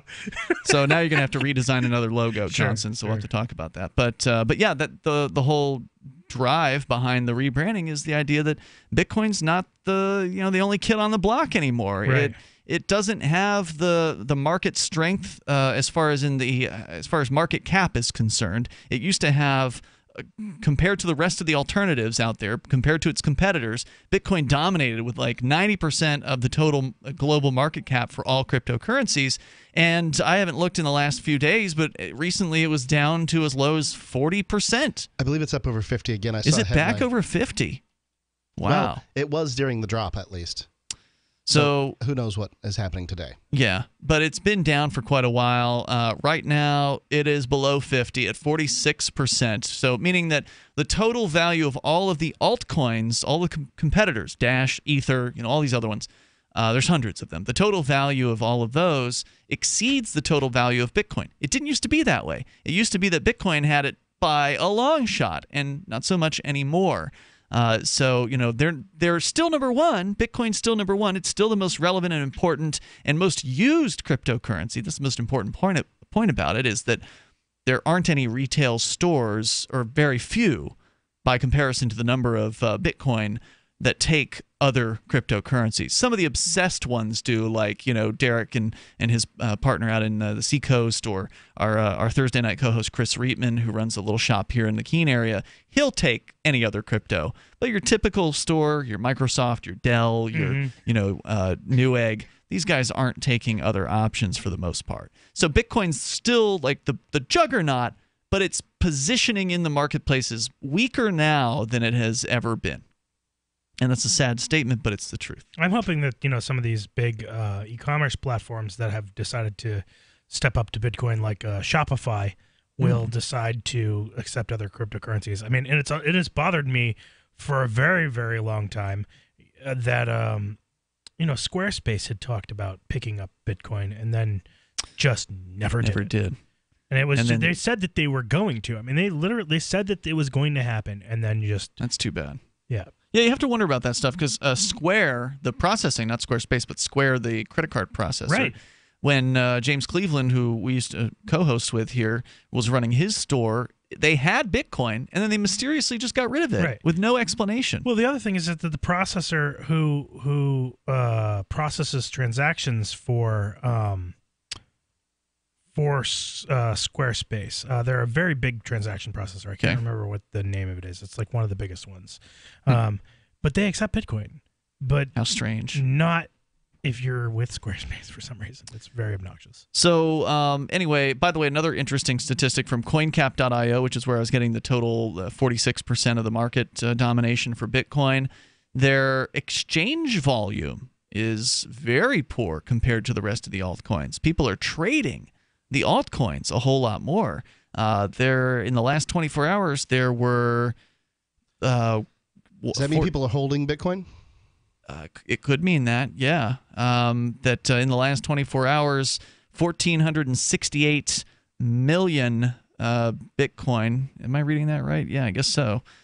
So that would be over $1 billion worth of Bitcoin traded, but over $4 billion worth of altcoins were traded in the last 24 hours. So it is interesting to look at some of these numbers. You can learn more about Bitcoin. Just go to bitcoin.com. You want to check out Dash? Go to dash.org. It's one of the most exciting competitors out there to Bitcoin. They've managed to really, I think, put themselves in the cash niche, the digital cash niche, and they've done a very good job of that. So yeah, a lot of these tokens that are running about all claim to do interesting vaporware and that sort of thing, but Dash is sticking with currency, and I think that you pick a niche and you stick with it. That payment gateway I was thinking of, by the way, was called Stripe. Okay. Yep, Stripe is very large. They're a very large payment gateway. Sure They've are. accepted Bitcoin for a very long time, and I don't know why Squarespace never added it as an option. Just dropping the ball, maybe being lazy. No, I don't know. Toll-free number if you want to join us here, 855-450-FREE like freedom. Let's get back into artificial intelligence, because certainly cryptocurrency is going to be the future of money, it certainly seems like, and that future is here now. And artificial intelligence, not quite here yet. AI is, they're working on it. They're working hard on it, but they haven't gotten to a sentient being, right? Like we're not to Optimus Prime at this point. But Optimus Prime wasn't created by humans. Oh, that's a good point. That is a good point. It came from a planet, Cybertron. You know your Transformers history. Right? You know your Transformers history. Very good. I think the Allspark thing is a newer thing. Yeah. I don't think they had that back in the cartoon days. Yeah. But anyway. But they still had Cybertron. Yep, that's right. So back to the story here. Elon Musk, the founder of Tesla, is calling for regulation of artificial intelligence. He spoke to a group of governors at the National Governors Association meeting this last weekend, apparently. And the folks over at TheVerge.com reporting that Musk is saying that AI is very scary. He calls it a fundamental risk to the existence of civilization, and he says the government needs to regulate it now. He says that apparently he's not talking about, this is from The Verge, that Musk is not talking about the sort of artificial intelligence that companies like Google, Uber, and Microsoft currently use, but what is known as artificial general intelligence, some conscious, super intelligent entity like the sort you see in sci-fi movies. Musk and many AI researchers believe that work on the former will eventually lead to the latter, but there are plenty of people in the science community who doubt this will ever happen, especially in any of our lifetimes. What researchers are worried about is how current forms of narrow and stupid artificial intelligence can be abused. David Ha, a researcher working with Google Brain, said on Twitter in response to Musk that he was more concerned about machine learning being used to mask unethical human activities than the threat of super intelligent AI. And we'll get more from one of Google's experts on this, what he has to say about the fear-mongering around artificial intelligence coming up here in moments on Free Talk Live. Do you want to help build a better financial system for everyone? Join Dash. Dash is digital cash, a digital money platform designed to replace cash and help people manage their own wealth. It's fast and easy. Fees are low and transactions are confirmed instantly. Dash is decentralized, run by users who earn rewards for helping run the network and make governance decisions. Help people take control over their financial future today. Find out more at dash.org. You've said it yourself. We need a healthcare system that focuses on health, not sickness. Health insurance pays for treating sickness but gives you nothing for being healthy. There's a free market healthcare company that gives you freedom from health insurance. They give you a proactive health assessment daily, no charge 24-hour access to doctors. Check them out right now at healthexcellenceselect.com. Any kind of doctor, traditional, integrative, chiropractic, acupuncture, and massage. You'll love the service and price. healthexcellenceselect.com. healthexcellenceselect.com. Are you happy washing your hands with harsh chemicals? Are you happy doing laundry with detergents? Are you happy paying high prices? Find your happiness with Pure Soap. These all-natural, earth-friendly Pure Soaps are the very best you've ever used. Buy in bulk. Get a 12, 36, or 48-month supply, or get items individually and still save big. You're getting soap products twice as good as what you're using now, earth-friendly and natural soaps. Your family deserves the best. Happiness is 5starsoap.com. Why not put your money up the drain for a change? See them at 5starsoap.com or call 1-800-340-7091 for a catalog. Cal Ben Soap Company can save you thousands of dollars and give you good old-fashioned real soaps that are triple concentrated. Soaps made from vegetable and coconut oils. See their full selection of soaps at 5starsoap.com. That's F-I-V-E starsoap.com. Or call 1-800-340-7091 for a catalog. Understanding your credit score is the first step towards managing and improving it. This is Charlie Sundstrom with your Van Dyke Mortgage Minute. The most influential component of your credit score is your payment history. Almost equally as important is the amount you owe on credit accounts. Also impacting your score, but to a lesser degree, are the length of time you've utilized your credit, the number of new accounts, credit inquiries, and your various types of credit accounts. To help achieve or maintain a healthy credit score, have a system set up to assure your bills are always paid on time. Don't max out your cards. It's better to have a high credit limit with a low balance. Never close old accounts. The age of these can actually help your credit score. But don't be afraid to use your credit. You need several accounts in order to have a credit score. Just keep the corresponding payments within your means. For your mortgage pre-approval and refi needs, start by visiting VanDykeMortgage.com. Corporate NMLS 3035. Van Dyke Mortgage is live and you want to help support the show, then please get behind the AMP program. Just head on over to amp.freetalklive.com. It's $5 a month. You can use your credit card, your PayPal. You can use Bitcoin even to AMP the show, and you'll get perks. You'll get access to the AMP-only call-in lines, the AMP-only podcast, AMP-only other factors like the AMP-only Facebook group, and the special AMP badge available to Free Talk Live amplifiers on the new Free Talk Live forum at amp.freetalklive.com. So go and get signed up there. You can learn more about the program and what we're spending the $5 a month that you're sending in on. So you can learn a lot more about it and get signed up over at amp.freetalklive.com. Of course, you can bring up anything you want. We've been talking about artificial intelligence and the fear-mongering that has been going on by certain characters like Elon Musk, and also other people in the technology field like Stephen Hawking, saying that it is a fundamental risk to the existence of civilization. However, David Ha, researcher working with Google Brain, responded to Musk's comments, saying he was more concerned about machine learning being used to mask unethical human activities than the threat of superintelligent AI. But most people are familiar with the Terminator movies. They're familiar with The Matrix, and Hollywood loves to put AI in a bad light and make them the bad guy. It's a lot easier to kill robots than it is humans. It just looks better on screen. You know what I mean? Plus, if you kill a bunch of robots and you don't kill humans, then you can get a lower rating too. What they did for the Teenage Mutant Ninja Turtles too. Right. You get a PG-13 or PG instead of an R rating or something. Or zombies. Francois Chollet, the creator of deep neural net platform Keras, replied that while artificial intelligence makes a few existing threats worse, it was unclear if it created any new ones. He said, quote, "Arguably the greatest threat is mass population control via message targeting and propaganda bot armies." He says machine learning is not a requirement, though. I have no idea. It means what they did during the last election. Population control via message targeting and propaganda bot armies. Okay, so it's just basically spamming. Robots spamming people to say don't have kids, whatever the propaganda is, or have abortions. These are. I mean, I don't know how you would do this particularly, but I'm all for messaging people to not have children that they can't afford that are going to be encumbrances on society. These uses of AI are far less exciting than what Musk is discussing, but unlike the threat from Skynet, they pose real and immediate problems. Algorithms created by machine learning are already being deployed in a number of questionable areas in the U.S., including helping to sentence criminals, and researchers warn that the Trump administration's lack of interest in AI and science generally is going to mean that many aspects of this emerging field won't get the scrutiny that they deserve. And I don't think they deserve any scrutiny. I think the government needs to stay the hell out of people's code. We do not need a government code approval bureaucracy that is going to make sure that everybody who publishes software isn't putting too much work into AI or, isn't trying to develop these, artificial intelligences out there, because the government needs to know about all that and control all of that, because that would be a very scary future.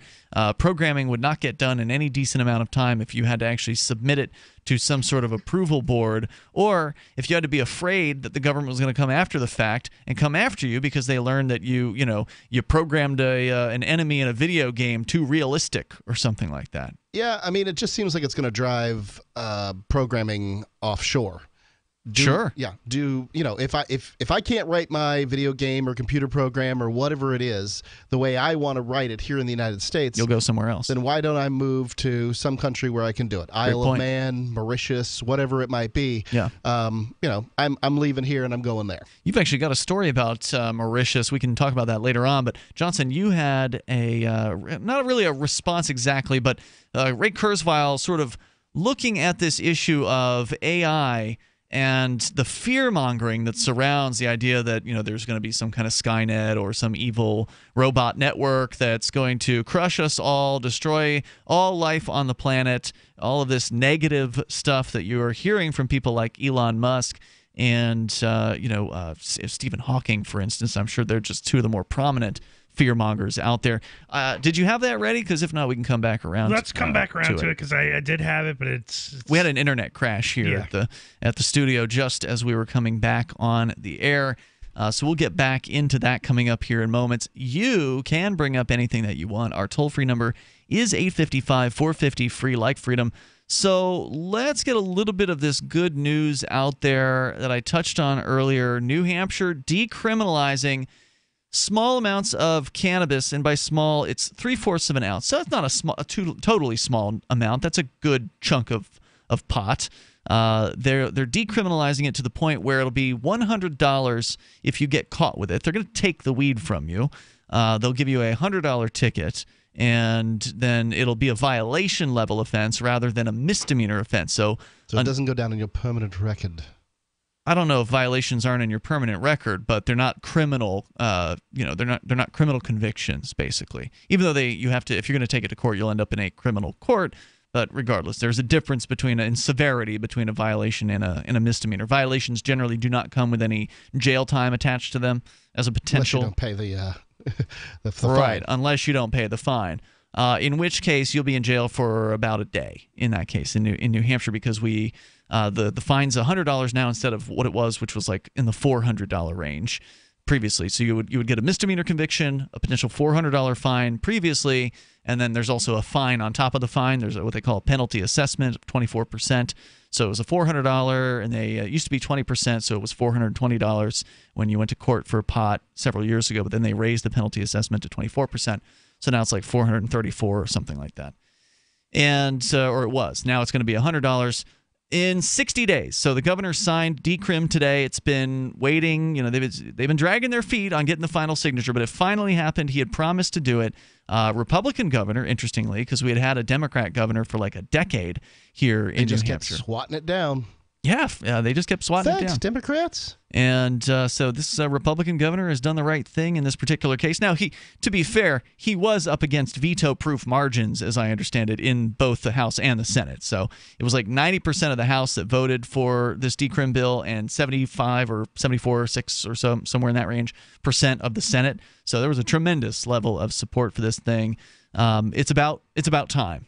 Finally, New Hampshire has joined the rest of the New England states in having some level of decriminalization. We're still behind the ball as far as ending the war on drugs entirely, behind the ball as far as ending the full war on marijuana, because they can still they can't arrest you now unless you get caught 3 times in 3 years. Then on the 4th time they can arrest you for a misdemeanor. So it's not a perfect decriminalization bill, but it will allow for a much decriminalized possession of cannabis, of infused products, so like cannabis edibles, for instance. It will allow for possession of some amount, for again, reduced penalties allowing for these things. You can't buy your marijuana with Bitcoin legally in New Hampshire yet. That's correct. It'll also allow for possession of marijuana concentrates like hashish, for instance. I believe it's 5 grams of hashish. And again, 3/4 of an ounce of cannabis. Who informs the lawmakers as to how much sort of is relevant, is equal as far as it's just arbitrary. Go? Is it completely arbitrary? They said 5 grams, but yeah, I mean, is that just arbitrary? It's supposed to be the same amount of THC as say 3/4 of an ounce? I don't know. I don't know. Because they came up with a number, and I don't imagine the lawmakers that voted on this have much idea what hashish is. Oh, well, plenty of them are old. I mean, they've been around through the 60s or whatever. So I'm not saying they haven't seen it, Ian, but I wouldn't be able to tell you the power of a given gram of hashish. It's definitely, there's more THC in a gram of hashish than there is in probably several grams of cannabis. But regardless, it's a step in the right direction. And the big question is it going to actually result in fewer cannabis ticketings? Are the cops going to be more likely to look the other way? Are they still going to be sniffing out cannabis and writing as many tickets as they possibly can? So it's going to be interesting to see how the police sort of respond to this situation. Right. They can still destroy the Fourth Amendment by saying, I smelled cannabis. That's right. They sure can. Alcohol is legal, but if they say they smell alcohol, then they can search the car for an open container and find whatever they find. Right. So it's a step in the right direction. It's also, to some extent, them acknowledging that times are changing, that this is something that's time has come. You've got Massachusetts and Maine, which in 2016 in the election passed ballot measures to legalize cannabis. So sometime next year, storefronts are going to be swinging their doors open in nearby Massachusetts and Maine, and you better believe that there's going to be a large number of New Hampshireites that are going to be crossing the border. Normally, we're used to the Massachusetts people coming to New Hampshire to do their shopping. Well, all the New Hampshire people are going to be doing their weed shopping down south. They're going to bring liquor to trade for weed. There you go. More coming up. Have you wanted to get into Bitcoin mining but don't want to deal with the hassle and frustration of operating the mining hardware? Let pool.bitcoin.com handle it for you like I did. For an investment of as low as $129, you can have a lifetime mining contract and support the Bitcoin network. If you already have mining equipment, you're invited to join pool.bitcoin.com. It's the most profitable pool for miners, paying 120% of the block reward. That's pool.bitcoin.com. What's more profitable, running your business or doing bookkeeping? Doing your business, of course, but you want to keep your books so that you can maximize your tax savings, right? What if I told you that there's a person that's a bookkeeper, accountant, and law school graduate that's also a hardcore libertarian? My name is Melanie Johnson, and I hate the state. I will aggressively help you to minimize your tax exposure and maximize profits, all while staying within the law. Melanie's your best choice for your taxes and bookkeeping needs. Go to tax.freetalklive.com and check out our website, tax.freetalklive.com. This Your Family Today tip is brought to you by Nestle Toll House Refrigerated Cookie Dough. Who would you bake some love for? Find fun and easy baking ideas at tollhouse.com. Kids love doing arts and crafts projects, especially when you join in. Try channeling all that artistic energy into the kitchen and bake up some creative treats together. Think of your art supplies as the frosting, sprinkles, and decorating gels, and use cookies or cupcakes as your canvas. For more tips like these, visit us at parenthood.com/yourfamilytoday. You may already know about the Free Talk Live audio on demand phone line at 641-793-9660. Did you know that not only can you listen to Free Talk Live via your phone, you can also leave a message and have it delivered to Free Talk Live's hosts? To leave us your thoughts, just dial 641-793-9660. That's 641-793-9660. Press 2 for Free Talk Live, and then hit 0 to leave your message. You're listening to the live edition of Free Talk Live. Hour number 3 is next after the news here on the Liberty Radio Network at LRN.FM. From Keene, the Shire, the Liberty Media capital of the world, this is Daryl W. Perry, host of FPP Radio News for Tuesday, July 18th, 2017. Silver is trading at $16.20 per ounce. Gold is valued at $1,240 per ounce. Bitcoin is trading at 3.7 cents, and the average price of Bitcoin is $2,301. Antiwar.com reports the civilian death toll in Afghanistan, some 16 years into the U.S.-led invasion and occupation, continues to rise precipitously, with the most recent figures out of the United Nations showing 1,662 civilians killed in the first half of 2017, the highest civilian toll of the entire war. Officials had expressed hope civilian deaths had more or less leveled off when the first half of 2016, the previous record, gave way to a roughly identical figure in the second half. Increased airstrikes and some major suicide bombings drove another increase, however. The civilian death toll was particularly grave for women and children, with casualties among women up 23% and 9% among children. This was exemplified by an early February U.S. airstrike in Sang district, which killed 26 civilians. UN officials did, however, say that overall the U.S. has killed fewer civilians this year than in the same period of 2016, likely reflective of the change in leadership in the Afghan war, as air raids usually drop temporarily when a new general assumes control of the conflict. For nearly 40 years, Roberts & Roberts Brokerage has been a trusted source for buying and selling precious metals like gold and silver. They also take Bitcoin for precious metal purchases and have permanently removed the minimum purchase amount for all orders paid in the digital currency. Call Roberts & Roberts today for knowledgeable advice on buying and selling precious metals and a forward-thinking approach to new technologies. 800-874-9760 or visit online at rrbi.co.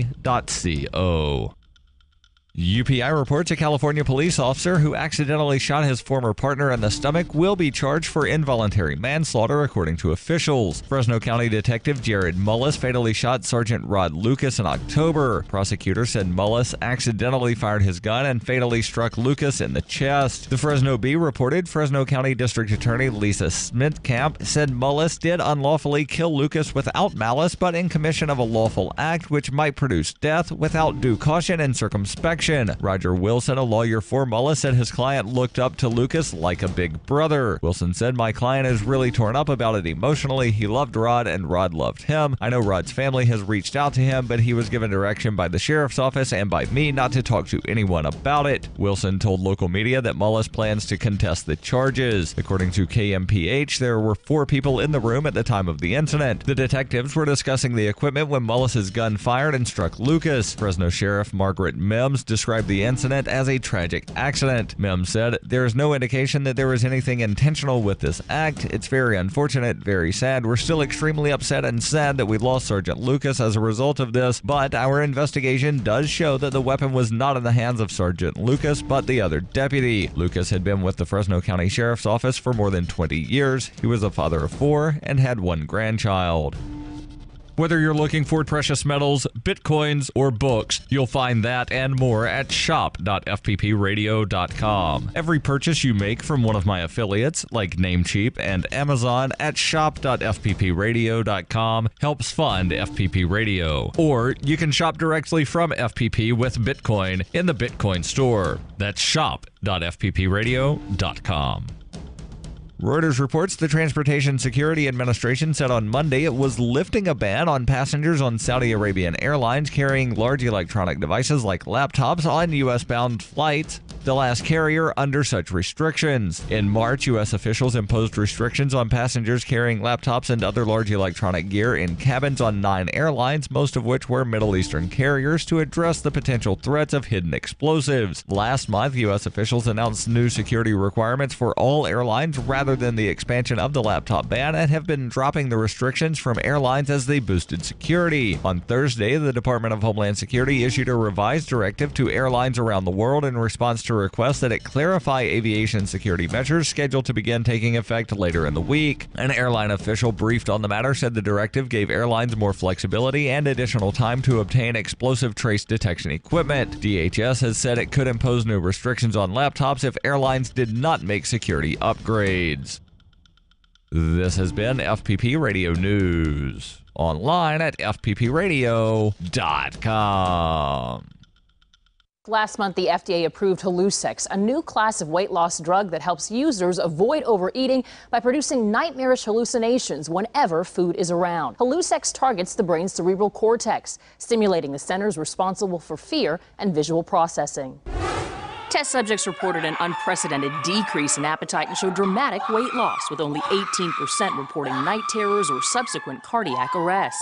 It's designed to make fatty and sugary foods even scarier. An apple just looks like it has fangs, but a milkshake will threaten you and your family by name. Earlier incarnations of the drug proved to be too powerful and produced mental states in which test subjects no longer believed that food had ever existed. An unshakable belief that the subject had to eat all of the food on the planet in order to prevent food from rising up and destroying the human race. No, you don't understand. I have to do this. or the conviction that food could be negotiated with diplomatically. With the Lab Report, I'm Aisha Patel. This is the Onion News Network.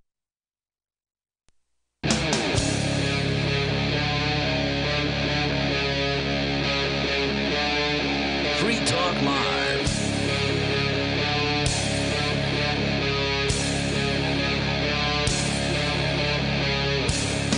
Hey, it is Free Talk Live. You can dial on in toll-free here, bring up whatever's on your mind. Our number is 855-450-FREE, like freedom. That's 855-450-3733. We've got Skype username here, LRN.FM, as we will launch into the third hour of the program. We still got to get to Ray Kurzweil's rebuttal, if you will, to the fear-mongering. The rebuttal that came well before these other arguments. Well, because, he knew this was going to happen, right? He knew that people... He's a futurist, and he's very good at what he does. Yeah, people knew, or that he knew that people were going to come up with the robots are going to take over the world excuse, and that's what he's going to address here. It's not the biggest science fiction trope the last 30 years. For sure, right? yeah, of course. So we're going to continue. We're going to get into that coming up here in moments after Elon Musk has called publicly for the government to regulate artificial intelligence. Let's go first to the phones and to the fun. Actually, we're going to go to Skype where, let's see here, Zach is on the line in Ithaca, New York. Go ahead, Zach. Hi. I was wondering if anyone here was familiar with the news story about Omar Mateen and how he took 2 trips to Saudi Arabia on a pilgrimage of some sort, one of which included 12 members of the NYPD. Are you familiar with this story that came out? No. Have you guys heard about this one? Nope. He was a Pulse nightclub shooting guy, in case anyone... Oh, thank you for the reminder. But my question was, when I read this story, immediately my feelers went off. Like, that sounds suspicious. But on the other hand, if you read the story, there were like 80 people on the trip. And it could just be, a coincidence that even he was going to school in New York at the time. But my question to you did have an NYPD shirt that he wore. It says here in a story from Daytona Beach News Journal that Mateen was a G4S employee for 10 years. This was a Secure Solutions USA that apparently is a security company, it looks like, that and his state security certification contained inaccurate information. So, it sounds like he worked maybe possibly closely with police. And actually, he was in a documentary. It just happened that he was a security guy when the documentary crew rolled up and he answered their question and told them where to look. But my question to you was, if you remember, before Alex Jones went full mainstream the way he has now, what would old Alex Jones say about that story? What would be the interpretation? Because, you just said it yourself. It looks like he worked with a security company. He ended up doing this massive killing. And there was also suspicions that some of the dead were actually friendly fire by the police, and maybe that was covered up. So I know what the old Alex Jones in my head was saying as soon as I read that story. But I was wondering, how would you piece that together if you were going to interpret it through his eyes? Do you know what I'm saying? Probably a psyop by the globalists. Seriously. Clearly, it's one of the the MK Ultra program, where they peel his eyes back and feed him the LSD and program human beings to engage in these domestic warfare against the population. I gotta say, I've been on LSD a few times, and I've never once thought about engaging in any kind of warfare. Well, that's because they didn't peel your eyes back and show you the images of babies being eaten alive by these globalist, inhumane monsters. You do a really good Alex He does, Jones. man. He does. I love Hello, the friends. Because he said babies exactly the way babies.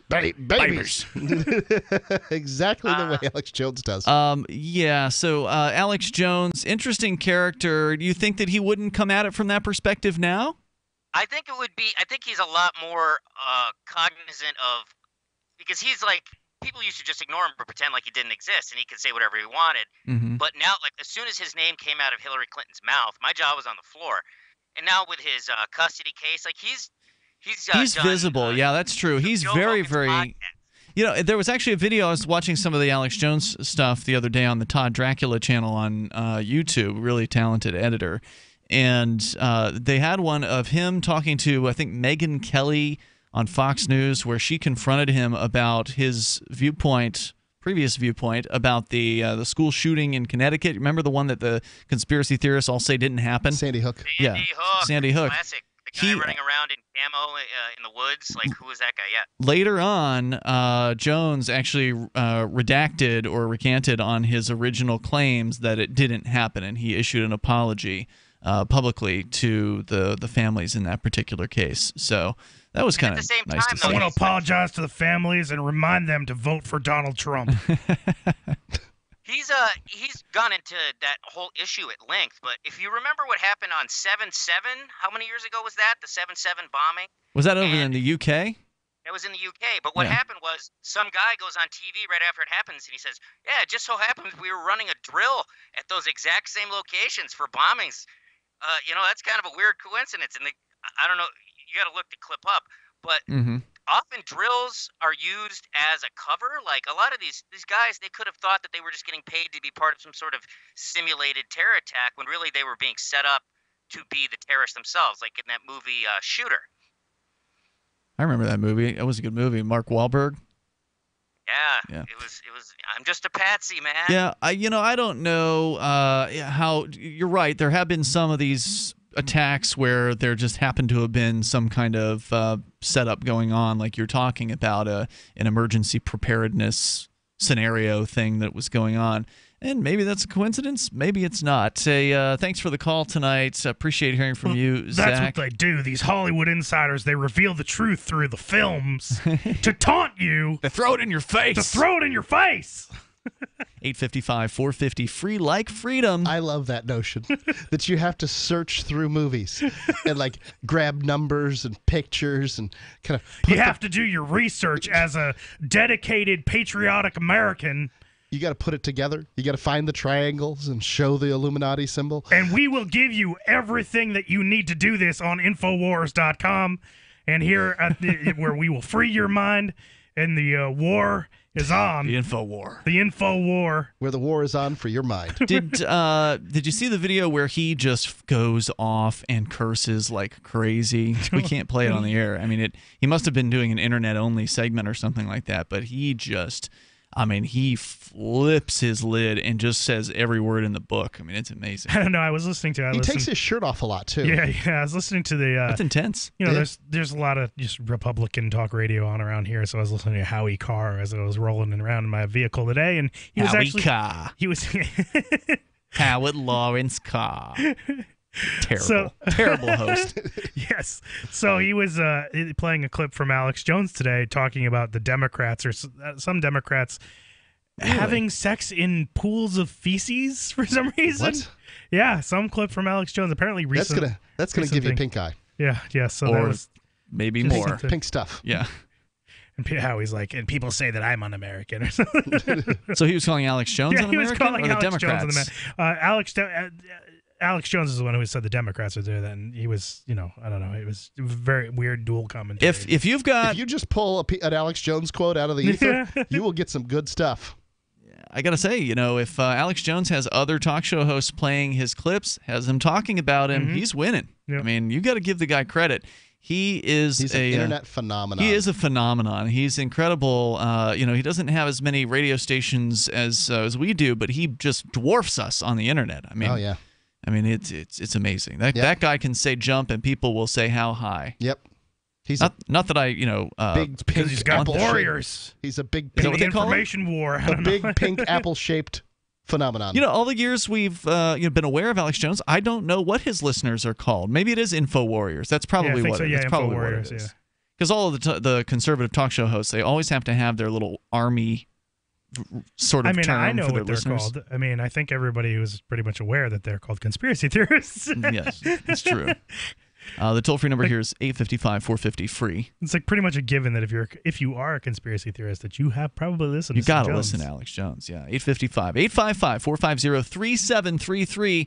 Or I could be like Howie Carr and interrupt myself every time I'm giving the phone number. You ever notice him do that? You hate that. I know you hate that. Oh, it's so annoying. He won't even give out his phone number. He'll start saying the numbers of the phone number, and then he'll just go off on some thought. Yeah, it's 855-450. And Alex Jones has his own website. Yeah, that's what he'll do. Yeah, his own network now that he's put together. And then he'll say it again. He'll then say the first few numbers again. He claims to have more than 200 radio stations. Now, at no point on our network did he ever have that many. 855-450, free like freedom. You can join us on the radio. This is Free Talk Live.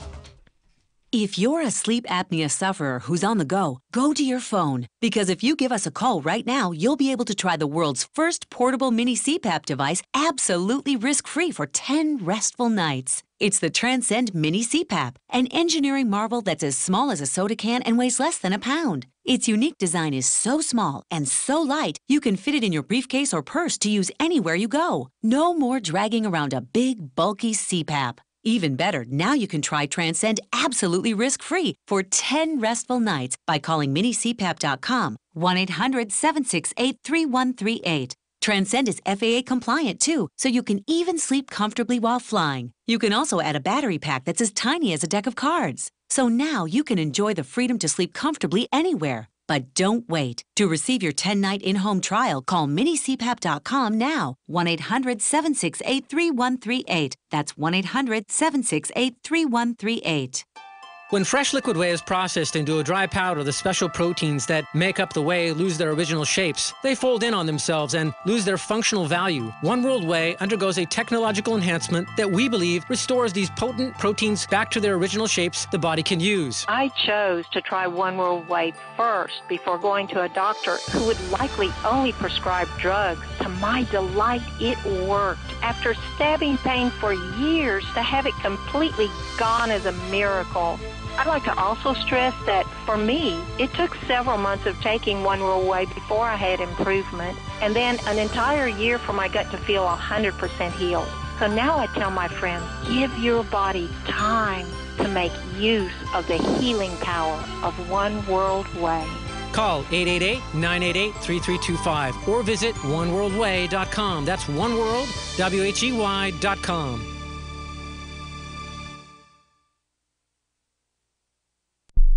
The Free State Project has reached its goal of 20,000 liberty lovers who've pledged to move to New Hampshire and get active to achieve liberty in our lifetime.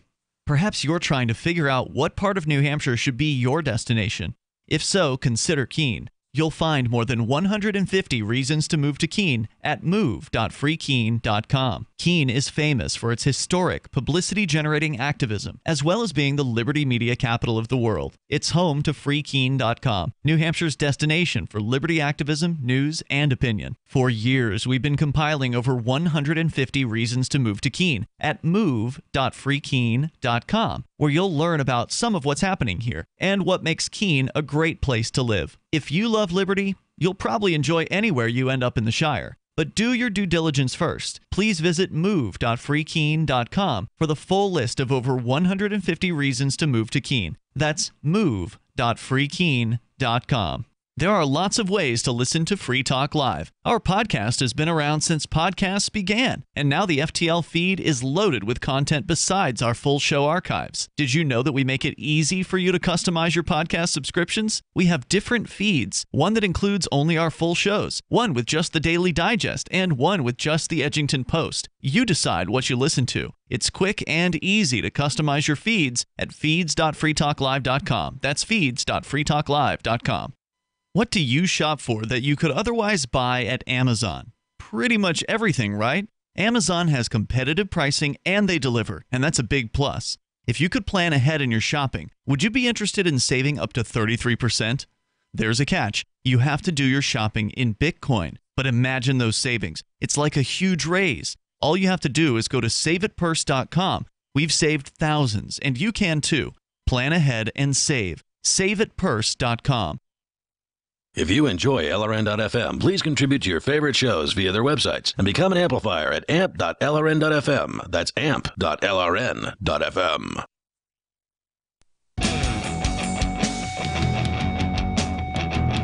Free Talk Live. Join us on the radio. Bring up anything you want. We still got more on the artificial intelligence discussion. We got to get a rebuttal to these fearmongers out there who are saying that AI is going to destroy the world, it's going to destroy humanity.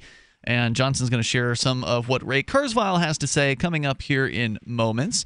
Also, want to let you know about Simbi.com. It's a slick and easy-to-use marketplace where you can trade your talents for other people's services and abilities. Mark, you've been doing hiring for voice work over Simbi.com. Yep. So you'll hear some new voices on our commercials. That's where they're coming from. You won't believe the diversity of services on Simbi.com. Hundreds of thousands of people are acting within the symbiotic economy. So get your account right now at Simbi, S-I-M-B-I, Simbi.com. Take a look around and post your services at Simbi.com. As we go to your calls and thoughts here, let's talk to Charlie calling us from, I believe, is it Reddington Beach, Charlie? Yeah, it's Bradenton, Florida. Oh, you're in Bradenton. Okay, you're in Bradenton. Okay, very good. Go ahead. If you'd have just said Braden, Tucky, everybody would have knew what you meant. Oh, okay. Yeah, so first of all, I want to say, Mark, I think the seat setting idea is incredible.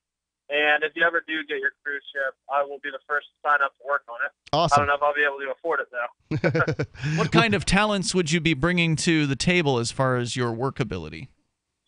Well, I have a couple years of IT school done, and hopefully going to be finishing up. I changed my career. I'm hopefully going to be a dentist. So a dentist? Finishing up dental school. Yeah. Wow. Yeah. That'd be kind of cool. Wouldn't it have a dentist on board? You need to have a dentist on board. Sure. Yeah. There you go. And licensing would probably be a heck of a lot easier out in the open seas. Yeah, for listeners that don't know, Mark has proposed the idea of buying an old cruise ship, packing it full of libertarians, and floating it around. It sounds like a floating nightmare full of drama to me. I wouldn't want to be there for very long. But some people are into it, and apparently you're one of them, Charlie. Sounds like a sausage party, too. The main thing that I wanted to call about was I listened to the podcast, and a couple of weeks back you were talking about the chemical warfare that was being used on the citizens of Syria. Okay. And so everybody would agree that that's an awful, awful thing. Yes. But I would like to propose that there's actually a greater epidemic of chemical warfare being used on the American people. And believe it or not, it's pepper spray from the police. It's seen as non-lethal force, but actually that killed, I think the average was 360, and I don't remember if that was the average or if that was the peak at 1 year. What now? How is it killing them? Is it because they can't breathe well after being hit by it? So, it's just I think it causes like super inflammation to your respiratory system and stuff. I'm not exactly sure how, but I know that especially elderly people are extremely susceptible to it. So, grandma that's out protesting an abortion clinic, when she gets pinned down by the police, sprayed right in the face, like a direct hit. Yeah, if you're having trouble breathing, that could result in all kinds of, bad things happening to your body. Yeah, and so I just thought that's an interesting perspective. And I don't know, I just like to get some awareness out there. Okay. Because it's also really seen as non-lethal, and it's really not. So. That's a great point. I've never actually heard that, so I learned something new here tonight. Charlie, thanks for calling and sharing that with us. The toll-free number is 855-450-FREE like freedom. Of course, we know that the taser device also is not truly non-lethal. There are people with heart conditions and such that can, have those triggered by the electric shocks. And so, maybe they need to bring back the good old nightstick. Yeah, just knock grandma over the head, taser her. So, I think the Philando Castile situation. You mean the guy that got shot, the concealed weapon carrier that was shot to death by the cops in Minnesota, recently? And then you're talking about this Australian immigrant lady who was recently shot by another police officer in Minneapolis. I heard about that. It seems like police need to be a little tougher. We used to hire tough people to do police. You mean not jump to the gun, is what you're saying, right? The officer's safety is paramount, is what we're told over and over again. Yeah. That creates an atmosphere of just sort of jump to force as quickly as possible. Oh, I thought he had a gun. I just, now I get to blast him away. That's what they do. And what happens, here in the United States, the numbers are astronomical compared to countries that are sort of comparable. Twice per capita of what the deaths are in Canada. And Canada leads, nations like Germany and Great Britain and France and these other places. So for whatever reason, our police jump to force too quickly. Because they can get away with it. I mean, it's going to attract, if you are a psychopath, if you are a maniac who wants to hurt people, who wants to use violence against people, who gets off on that, then you're going to know that, well, look at all these stories where all these other guys are getting away with murder, and they can force themselves on people sexually, and they can do all kinds of really nasty things and get away with a lot of it. They're going to be attracted to those roles. From Forbes, the ACLU, I'm a little ill. Okay. ACLU found 26 deaths after OC pepper spraying in just a 2-year period, 1 death per 600 times that police used the spray. Thank you for that. Not as quite as deadly as he was talking about, but certainly, what'd you think about that? Let's talk to Ralph in New Jersey. I bet he loves the idea of people getting pepper sprayed. What's your favorite police weapon, Ralph? You like them, right? I like for the foot is put on a Negro's neck. Huh? And then point his gun on That's it. enough for me. I'm going to have to hit the dump button on that one because it almost sounded like you said the N-word there. So we don't like to let that one go out. So I don't know if I even want to thank you for that call, Ralph, because it was a waste of our time. 855-450 free like freedom. Maybe that's not what he said, but I thought that's what I heard him say. But didn't he say he wanted his somebody to put their a police officer to put their foot on the back of a black person's head or back and then pull their gun? When was this? A different night? No, just now. Oh, I don't know. All I heard him say the word? The N-word. Yeah. Get that audio from that, and that's some frightening stuff that guy just said. Well, you know what? He actually is from the Philippines, and I do have some news about old Rodrigo Duterte, their president there, who's apparently, making fun, not really making fun, but bringing up rape in sort of a manner that was probably very inappropriate for him to do. We can talk about that if we get the chance, but we still got to get to Ray Kurzweil coming up here in moments on artificial intelligence. Is there a real fear? Is there a real concern that robots are going to take over the world? They're going to exterminate human life, perhaps? That's what some people like Elon Musk would have you believe, so you can then turn to the state to keep you safe from those robots. When, of course, ironically, if we do have a situation like that where robots take over the world or, exterminate human life, it's almost guaranteed that it's going to be the state who sets that into motion, because they're the ones who are the most interested in developing robot murderers, robot soldiers, robot killers, people who will kill without, not people, but robots who would kill without hesitation, without having to, think, oh, that's another human being. They may have a family just like me. Maybe I could empathize with that person. No empathy, no fear, just like the Terminator, right? The toll-free number here, 855-450 free like freedom. So we'll get the other side of that particular story coming up here in moments from Google's head of AI, Ray Kurzweil. That's on the way. You can also take control of the airwaves and bring up whatever's on your mind. We've got Skype if you want to Skype in here at Skype username LRN.FM. And this is Free Talk Live. Fully cooked, ready-to-eat bacon. I'm talking thick, meaty, center-cut presidential bacon. Savory and delicious. I buy some, I use some, I store some. Awesome. No refrigeration needed with a 10-year shelf life. NASA pack technology. Bacon. Fully cooked, fully hydrated, ready to eat right from the packed bacon or warm and served. Life-saving, ready-to-eat bacon. 10-year shelf life bacon. Ships free at fullycookedbacon.com. Fullycookedbacon.com.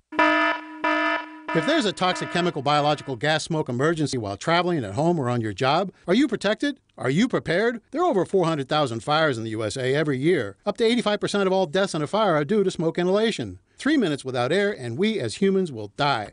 Be prepared and escape safely with our Safe Escape smoke hoods, giving you up to 60 minutes of breathable air protection. Order yours online at ase-safety.com. That's ase-safety.com. And get up to 40% off plus free shipping. This is Michael Dean from the Freedom Fiends. I've run websites since 1996 and have used over a dozen web hosts in that time. AgristHosting.com is the only one that hasn't broken my heart. Agrist Hosting's uptime and service is stellar, and their DDoS mitigation is the best I've seen. That's important because if you tell the truth in this world, you'll ruffle feathers. And some people will try dirty tricks to silence your voice. No matter what the haters hit us with, Agrist Hosting keeps our websites online. If you have a mission-critical commercial presence or a world-changing activism site, you cannot tolerate any skullduggery. So go with AgristHosting.com. Have a WordPress or blog site, but you're not satisfied with performance or uptime? Or just want raw hosting? Want to pay with Bitcoin? Agrist Hosting specializes in high-performance hosting with personalized service. Go to AgristHosting.com and click on the button that says Get Hosted. That's AgristHosting.com. Looking for a great real estate investment? Consider New Hampshire, which is ground zero for the Liberty Movement. Your first call should be to Mark Worden from Porcupine Real Estate. He's more than just a real estate agent. He's your New Hampshire concierge. Where are the best places to live? Do you want farm, city, the burbs, or forest? Do you want a duplex or multifamily building so that renters pay your mortgage? There are homes in all price ranges in New Hampshire, and Mark can help with financing too. Invest in Liberty and property. Mark Worden can help. PorcupineRealEstate.com. Free Talk Live has partnered with Amazon, the largest internet retailer. Imagine a department store category, and Amazon has it. Books, electronics, office products, furniture, jewelry, automotive, toys, clothing, sporting goods, and dozens of other categories. Now you can shop and support Free Talk Live by entering Amazon through our website. Go to shop.freetalklive.com, and Amazon will send us a portion of your purchase. You're going to do the shopping anyway, so remember to enter through our site at shop.freetalklive.com. That's shop.freetalklive.com. Is spreading the message of liberty, cryptocurrency, and peace around the globe worth $2 per month to you? As you may already know, in addition to our internet feed, LRN.FM broadcasts on free-to-air satellite across North and Central America, as well as Sub-Saharan Africa. And we've been available on satellite for free 24/7 since 2010. The LRN.FM free-to-air satellite signal is reaching some of the most oppressive regimes in the world, and there's no doubt our ideas are making an impact. You can learn more about the channel's impact by watching the 3-minute video at fund.lrn.fm. If you'd like to help free minds globally with our ideas of liberty, cryptocurrency, and peace, you can donate as little as $2 per month via fund.lrn.fm. You can help us continue and expand our satellite broadcast to multiple continents. Visit fund.lrn.fm today, and thank you for your help. Don't forget to share the link on social media. That's fund.lrn.fm. You can put the Liberty Radio Network on the air in your area. Visit broadcast.lrn.fm to learn how. Broadcast.lrn.fm.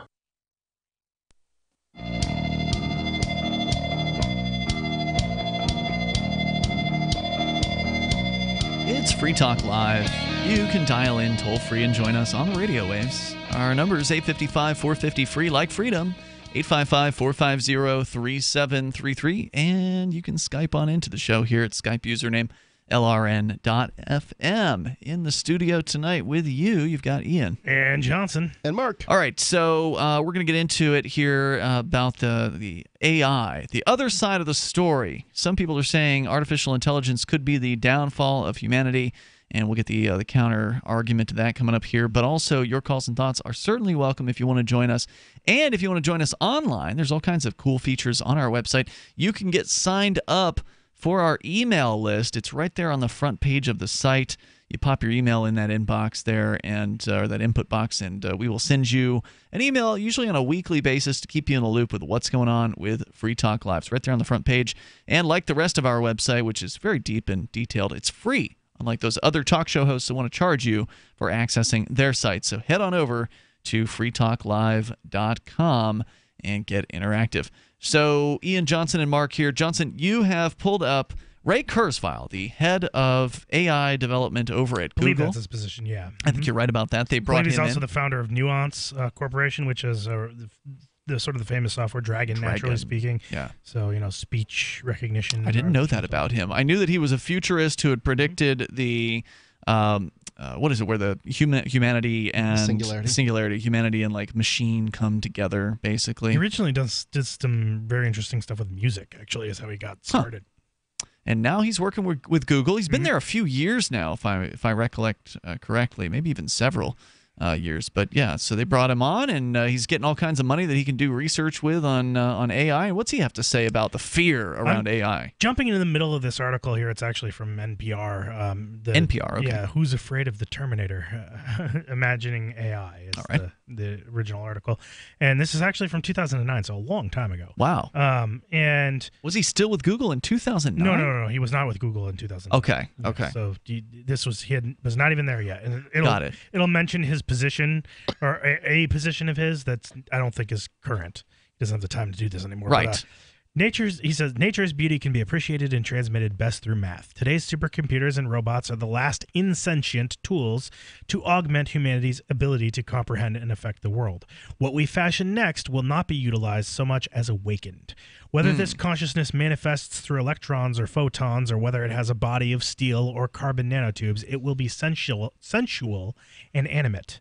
Artificial intelligence terrifies many and has starred in many science fiction dystopias like Terminator. Sure. In contrast, inventor and futurist Ray Kurzweil, now chancellor of the Singularity University, has been called a techno-millennialist. He's certainly our most profound optimist, envisioning a kind of personal immortality, or at least astonishing longevity based on uploading individual consciousness into machines or having nanobots repair cellular damage. Kurzweil's expectation of human-machine hybridization echoes biological evolution. Once independent chloroplasts and mitochondria are now central players in larger cells. The individualistic, winner-take-all view of evolution is hopelessly outmoded. Cooperation and symbiosis are competitive advantages, but using technology to extend ourselves is quite different from a welcoming technological being into our fold.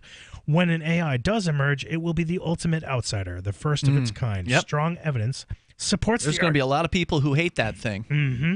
You know, if you ask somebody, would you like to give birth to, or in some way be involved in the creation of the most intelligent being the world's ever seen?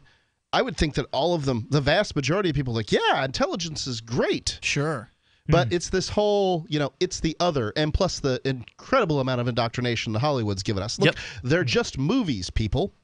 You're like, Star Wars spacecraft don't go in space when they go past you either. These are stories that are put in space. No one can hear you scream. Right. But it's not as terrifying if you just see somebody with their mouth wide open and their face kind of contorted. Yeah. So they need, boom, boom, boom, boom. Sharks don't have orchestras behind them, people. Right? These are stories, and if you're manipulated by stories, I get it. I don't know. Have you ever seen Open Water? That movie's a lot more terrifying than Jaws ever was, and there's no orchestra. No, I don't know. Is that a fictional movie? No, it's based on a true story, and it's terrifying. That's like one of the movies. Have you ever seen Sharknado? I think it's one of the scariest movies I've ever seen, Open Water. What? It's Sharknado. Yes. Yeah. Is that a true movie? It's a real movie. Yeah. No, is it true? No, definitely no. There were not. sharks in a tornado. No, afraid not. The story of whatever I can't remember what the name of the ship, Exeter. The story of the Exeter in like the 1880s, what Moby Dick was based off of, must have been a terrifying experience. A giant bull whale going bananas on a freaking wooden boat. What are we going to have first? Is it going to be the first artificial intelligence or sharks with lasers? That's what I want to know. Anyway, go ahead. Nobody's proposing putting lasers on sharks. Somebody has. He goes on to say here, strong evidence supports the argument that altruism is an in-group phenomenon. Let's hope that the circle of inclusion within our altruism is continually expanding. There's a good reason to believe an AI could be kind to us. Empathy seems to be etched into a broad swath of intelligences on Earth, probably because it's a survival skill to understand each other. Besides, why would an AI exploit our planet to annihilate humanity?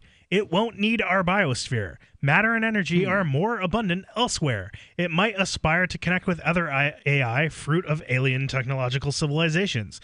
AI might also be a gift to beings we'll never meet. Right now, squid-like creatures might be wrapped in a dialectic about personal and civic ethics communicated in bioluminescence.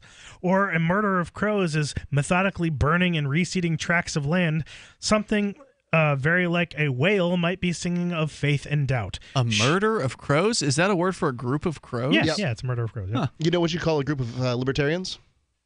A sausage party? An argument. Shimmering gregarious bands of ionic fish could be flitting and gossiping through the magnetosphere of a giant gas planet. Perhaps these creatures even gaze at the stars and conjecture something like us. He's getting pretty far out here. Alien intelligences might be magnificent, but that doesn't mean that they'll build computers. So the philosophical squids and agrarian crows... I can't see why they wouldn't build computers. Yeah. I mean, if you build an intelligence housed in a computer, it would seem like the first thing that it would be. No, he was talking about the squids. Yes. He was saying the magnetic squids or whatever on the other planet probably won't be building a computer. Maybe. To say. So he says, so the philosophical squids and the agrarian crows, or that spiritually seeking whale, might unknowingly rely on our craftiness for their prosperity, or their posterity. Most environments don't lend themselves to technological development. For example, you can't build electronics underwater. But our AI might figure out a way to traipse across the firmament, preserving and propagating these alien biological intelligences. And maybe, just maybe, our machine offspring will grant us a small, beautiful token. It might breathe human life into the clay of one of those distant worlds, allowing us to finally meet our extraterrestrial biological kin in the flesh. Maybe our AI will seed life and wait patiently for it to evolve and create its own AI. Imagine a universe... Like Alien Covenant. Imagine a universe in which a creation... And then they eat us?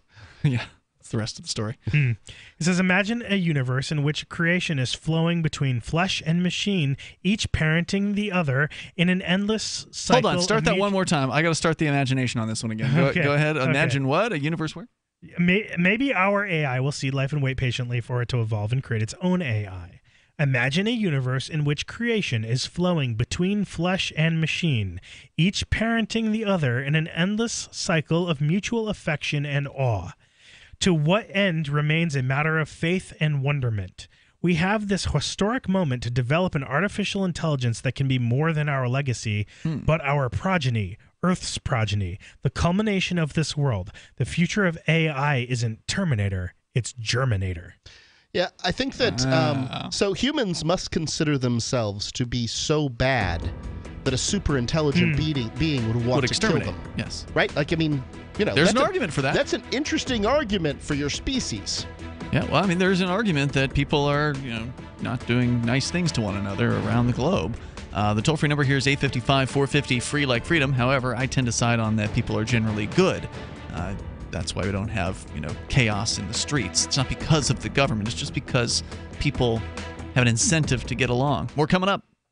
Dash is digital cash, a digital currency designed to replace cash and help people manage their own wealth. It's fast and easy, fees are low, and transactions are confirmed instantly. Pay anyone, anywhere in the world, anytime, for just pennies on the dollar. Dash is the first digital money that's governed by its users. Join Dash and help us build a better financial system for everyone. Find out more at dash.org. That's dash.org. DVD, books, music, instruments, periodicals, computers, software, electronics, photo, cell phone, office products, home and garden, bed and bath, furniture, kitchen, pet supplies, automotive, hardware, apparel, shoes, jewelry, grocery, healthcare, sports and outdoors, toys, games, used, and more. It's a department store at your fingertips. Shop.freetalklive.com. Get all your shopping done, get a great deal, and a portion of your purchase goes to benefit Free Talk Live when you enter Amazon via shop.freetalklive.com. When fresh liquid whey is processed into a dry powder, the special proteins that make up the whey lose their original shapes. They fold in on themselves and lose their functional value. One World Whey undergoes a technological enhancement that we believe restores these potent proteins back to their original shapes the body can use. I chose to try One World Whey first before going to a doctor who would likely only prescribe drugs. To my delight, it worked. After stabbing pain for years, to have it completely gone is a miracle. I'd like to also stress that for me, it took several months of taking One World Whey before I had improvement, and then an entire year for my gut to feel 100% healed. So now I tell my friends, give your body time to make use of the healing power of One World Whey. Call 888-988-3325 or visit oneworldwhey.com. That's oneworld, WHEY.com.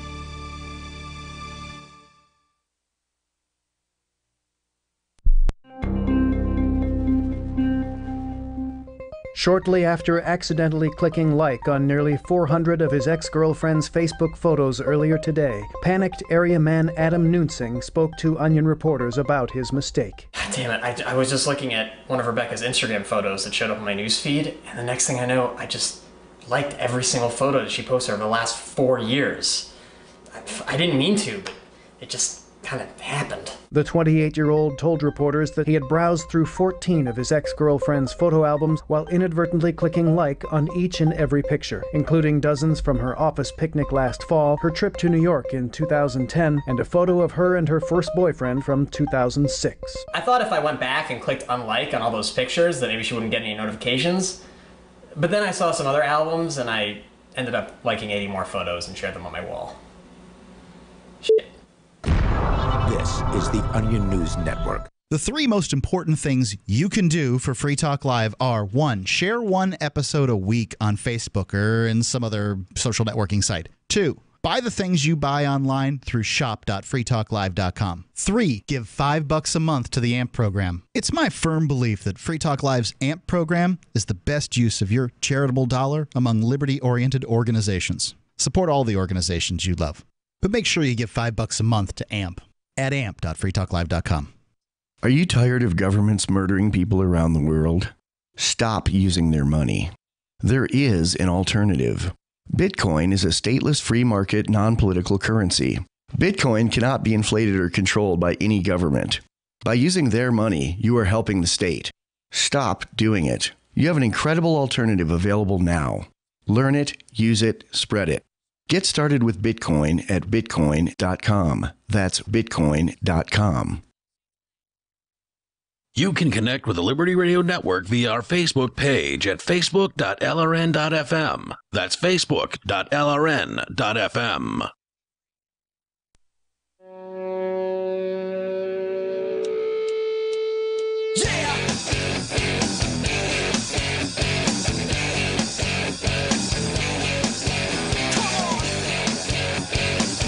It's Free Talk Live. Dial on in toll-free, take control of the airwaves, and bring up anything that you want.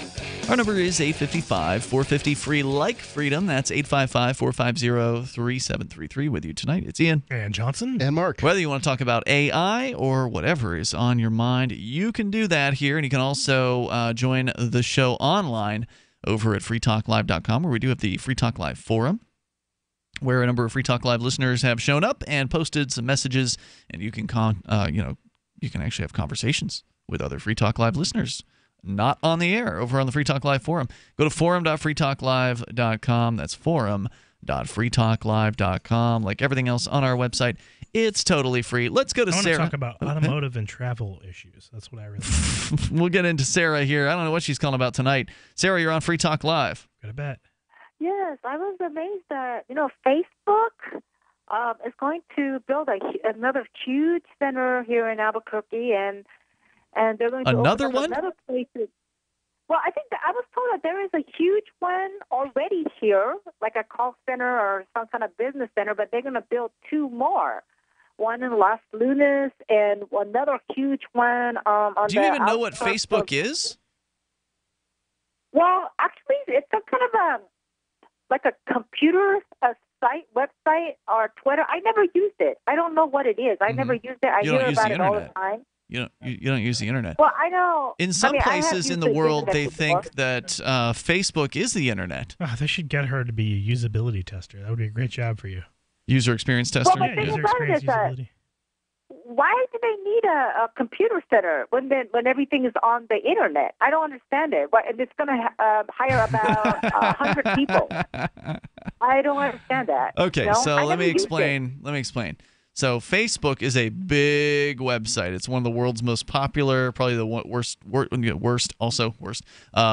and most popular websites. It's the second, I think, probably to Google at the moment. Maybe number 1. Maybe it's surpassed Google. Honestly, I don't know. I haven't checked the statistics. But in order to run a website like that, they got to have a whole lot of staff, Sarah. So it sounds like they're going to be moving some staff into Albuquerque if what you hear is a true statement. Why do they need to hire people if the people are on the internet? because well, that's they kind have. of like what I was thinking. Is like, why do they need a center when they could just work out of their home and the computer, right? That's lot a of the good companies, question. they do that. Yeah, why can't they just work out of their home? It would be a lot more efficient than having to have a building that people have to go to every single day. And you don't get free lunches at the cafeteria. Putting incentives together to make teams work well together when they work remotely is It's very, hard. very difficult. That's a good point. Free And Talk it's hard Live to focus when you're not at a business. Free Talk Live has tried to do sort of remote salespeople in the past, Hasn't and worked I'm out. the only one that seems to stick with it. Yeah, that's a good point. Sarah, thanks for the call tonight. Hopefully we clarified that for you. The toll-free number here is 855-450, free like freedom. Now, the Kurzweil thing, you actually kind of dug up in the middle of the show, Johnson. It wasn't what you originally had brought to talk about. That's right. You had a story about something that what was Adults that? who grow up with this personality trait, this childhood personality trait, earn more money now. Something that people were made fun of for back in the day. Is Well, that right? yeah, it's just they grew up with this. It's a negative personality trait. Supposedly, it's a negative label. All right, what's the story? Where's it from? The unflattering childhood label that actually predicts higher income 40 years later. Is this Cyblog? Yep, that's right. The psychology blog. People labeled stubborn, defiant rule breakers. Hey, finally. As children grow up to earn a higher income, a new study finds. Aren't you like in poverty? Technically, I don't have an income. Right. Well, that didn't work. The findings come from research carried out on almost 3,000 children in Luxembourg. But I have been, successful with money over time. Yeah. The study looked at the children's intelligence, socioeconomic status, and family background, among other variables. 40 years later, 745 of those children were followed up to find out their educational and occupational achievements. The researchers were surprised to find that a more rebellious childhood nature was associated with a higher adult income. That's interesting. I'm not surprised by it because you have to be rebellious to buck the trends. You have to be rebellious to be an entrepreneur. You have to, at some extent, at some level, you have to be willing to say no to the sort of the standard job world, right? Of the rat race of running after the dollar via paycheck by working for somebody else. If you're going to break out of that rat race, you've got to be to some extent a rebel, I think. Well, the only things that were greater predictors of an adult's income were a higher IQ and a higher socioeconomic status. This could be because rebellious people are better able to stand up for themselves, the study's author write. We might assume that students who scored high on this scale might earn a higher income because they are more willing to be more demanding during critical junctures, such as when negotiating salaries or raises. For instance, individuals who scored low on agreeableness were also shown to earn more money. Another explanation might be that individuals with higher levels of rule breaking and defiance of parental authority also have higher levels of willingness to stand up for their own interests and aims, a characteristic that leads to more favorable individual outcomes. There could also be darker reasons for the rebellious earning more, as the authors note. We also cannot rule out that individuals who are likely or willing to break rules get higher pay for unethical reasons. For instance, research in the field of organizational psychology showed that employees invest in unethical or deviant workplace behavior when they are not satisfied with their income and when they have a high level of love of money. And that's where it cuts off. That's it. What do you think about that, Mark? I don't know. I don't consider myself to be disagreeable. Okay. I consider myself to be successful, but maybe it wasn't because of how I did at work as much as sort of starting my own business, if that makes sense, or starting our own business, you and I together. So if you have a partner, you certainly have to be agreeable with that person. True. Well, what were the personality traits again that indicated it wasn't just that you were disagreeable, it was that you were willing to buck the system? Stubborn, defiant rule breakers. Yeah. So you can still be, stubborn and defiant and a rule breaker, but also know how to work with people, right? It did mention the sort of being recalcitrant and not working with people as another indicator previously. Would you call me stubborn, defiant, or a rule breaker? I don't. You can be stubborn. Stubborn? Yeah. All right. Well, for sure. It's absolutely I'm untrue. Absolutely not. Yeah, it's just be like, no. Yeah, that's cool, man. I think that's insightful, and I think that people should endeavor to break more rules. And remember, this is not necessarily how you would be defined now. It's how you were defined as a child or in your younger years. Right, I definitely was not any of those things as a child. Really? You're a little good little mama's boy. I was very good. I didn't get in trouble until like the teen years, and then everything went off the rails. Yeah, then you went maximum. That's still technically children, though. I mean, I don't know. I guess it's, Well, teenagers aren't children. I don't know. I mean, yeah. A child is someone who has not developed into a teenager yet. Yeah, basically. So, yeah, you're certainly welcome to comment here. You can join us. How would you define Rodrigo Duterte and his latest gaffe? From newsinfo.inquirer.net, President Rodrigo Duterte of the Philippines made a new rape joke on Friday, this time focusing on the Miss Universe contest. Now, I wouldn't exactly call this a joke, but it's inappropriate. Duterte said at a tourism event in his Davao City hometown Friday night, quote, "What I don't like are kids being raped." Now, apparently, when they put in text, when they put something in parentheses, he didn't actually say being raped, so that's in the parentheses here, but that's what he was implying based on something else he said that they didn't quote him. So anyway, what I don't like are kids being raped, he said at a tourism event. He said, "You can mess with maybe a Miss Universe. Maybe I will even congratulate you for having the balls to rape somebody when you know you're gonna die," he said. I'm not sure that that's the not most a joke, but horrifying thing one could say. It does mention the consequences. He was saying, though, that he would have respect. He said he would even maybe congratulate you for congratulations, bam, for that. It's just a strange thing for somebody to say who's in a position like that. I mean, in general, it would be an awkward thing it's awkward to say. And the president made the joke after the country's successful hosting of the Miss Universe beauty pageant last January, with officials suggesting the possibility of again hosting the next pageant in November. Duterte has been repeatedly criticized, both locally and abroad, for making jokes about rape, even while he was running for president last year. And that was where he was referring to a missionary that was raped, kidnapped, and killed during a hostage incident in 1989, where he said, quote, "She was so beautiful, I thought about the mayor," meaning himself, "should have been first," in what was referencing a gang rape of this woman before her ultimate murder, saying he should have had first crack at it. That's a bad joke. That's the kind of guy we're talking about here. We'll see you tomorrow night online. In the meantime, freetalklive.com. Since time began, tyrants have taken aim at personal liberties. Now there's a movie that aims back. The government has no more right to tell us what to put in our bodies than they have to take our guns or tell us what books we can read. 6 drug police were eaten by bears while raiding a marijuana farm. On your knees, you dirty hippie! Jesus. On your knees! What's the problem, officer? Today, many cops who enforce pot laws do so only because it provides them with cushy jobs, good benefits, and a chance to push people around. I was an undercover narcotics officer. The drug war is nothing but a farce. The Second Amendment says you gotta keep you and your gat intact. Guns and Weed, The Road to Freedom. A film by Michael W. Dean and Nima Vadadi. DVD available now at gunsandweed.com or on Amazon. That's gunsandweed.com. Makes the perfect gift. Remember, that's gunsandweed.com.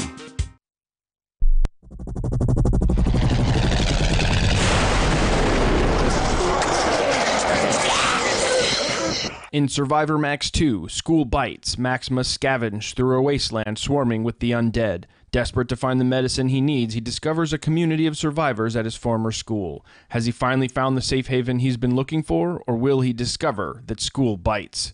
Look for Survivor Max on Facebook, read reviews on Amazon, and read Chapter 1 at survivormax.com. Did you know you can watch Free Talk Live during our live show 7 days a week from 7 to 10 p.m. Eastern via our studio cams at cam.freetalklive.com? Plus, you can chat with other listeners while you watch, all totally free. Now that our live video stream is hosted by YouTube, our video archives will be online even faster, so be sure to subscribe to our YouTube channel. Listen, watch, and chat all free at cam.freetalklive.com. That's cam.freetalklive.com. The latest episode of Declare Your Independence is next, after the news, here on the Liberty Radio Network, LRN.FM. From Keenan, the Shire, the Liberty Media capital of the world, this is Daryl W. Perry, host of FPP Radio News for Tuesday, July 18th, 2017. Silver is trading at $16.20 per ounce. Gold is valued at $1,240 per ounce. Bitcoin is trading at 3.7 cents, and the average price of Bitcoin is $2,301. Antiwar.com reports the civilian death toll in Afghanistan, some 16 years into the U.S.-led invasion and occupation, continues to rise precipitously, with the most recent figures out of the United Nations showing 1,662 civilians killed in the first half of 2017, the highest civilian toll of the entire war. Officials had expressed hope civilian deaths had more or less leveled off when the first half of 2016, the previous record, gave way to a roughly identical figure in the second half. Increased airstrikes and some major suicide bombings drove another increase, however. The civilian death toll was particularly grave for women and children, with casualties among women up 23% and 9% among children. This was exemplified by an early February U.S. airstrike in Sangh district, which killed 26 civilians. UN officials did, however, say that overall the U.S. has killed fewer civilians this year than in the same period of 2016, likely reflective of the change in leadership in the Afghan war, as air raids usually drop temporarily when a new general assumes control of the conflict. For nearly 40 years, Roberts & Roberts Brokerage has been a trusted source for buying and selling precious metals like gold and silver. They also take Bitcoin for precious metal purchases and have permanently removed the minimum purchase amount for all orders paid in the digital currency. Call Roberts & Roberts today for knowledgeable advice on buying and selling precious metals and a forward-thinking approach to new technologies. 800-874-9760 or visit online at rrbi.co. UPI reports a California police officer who accidentally shot his former partner in the stomach will be charged for involuntary manslaughter, according to officials. Fresno County Detective Jared Mullis fatally shot Sergeant Rod Lucas in October. Prosecutors said Mullis accidentally fired his gun and fatally struck Lucas in the chest. The Fresno Bee reported Fresno County District Attorney Lisa Smithcamp said Mullis did unlawfully kill Lucas without malice, but in commission of a lawful act which might produce death without due caution and circumspection. Roger Wilson, a lawyer for Mullis, said his client looked up to Lucas like a big brother. Wilson said, "My client is really torn up about it emotionally. He loved Rod and Rod loved him. I know Rod's family has reached out to him, but he was given direction by the sheriff's office and by me not to talk to anyone about it." Wilson told local media that Mullis plans to contest the charges. According to KMPH, there were 4 people in the room at the time of the incident. The detectives were discussing the equipment when Mullis's gun fired and struck Lucas. Fresno Sheriff Margaret Mims described the incident as a tragic accident. Mims said, "There is no indication that there was anything intentional with this act. It's very unfortunate, very sad. We're still extremely upset and sad that we lost Sergeant Lucas as a result of this, but our investigation does show that the weapon was not in the hands of Sergeant Lucas, but the other deputy." Lucas had been with the Fresno County Sheriff's Office for more than 20 years. He was a father of 4 and had 1 grandchild.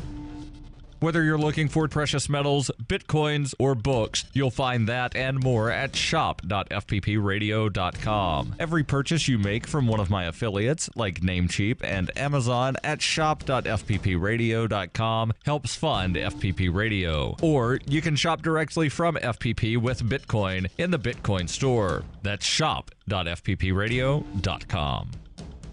Reuters reports the Transportation Security Administration said on Monday it was lifting a ban on passengers on Saudi Arabian airlines carrying large electronic devices like laptops on U.S.-bound flights, the last carrier under such restrictions. In March, U.S. officials imposed restrictions on passengers carrying laptops and other large electronic gear in cabins on 9 airlines, most of which were Middle Eastern carriers, to address the potential threats of hidden explosives. Last month, U.S. officials announced new security requirements for all airlines rather than the expansion of the laptop ban, and have been dropping the restrictions from airlines as they boosted security. On Thursday, the Department of Homeland Security issued a revised directive to airlines around the world in response to requests that it clarify aviation security measures scheduled to begin taking effect later in the week. An airline official briefed on the matter said the directive gave airlines more flexibility and additional time to obtain explosive trace detection equipment. DHS has said it could impose new restrictions on laptops if airlines did not make security upgrades.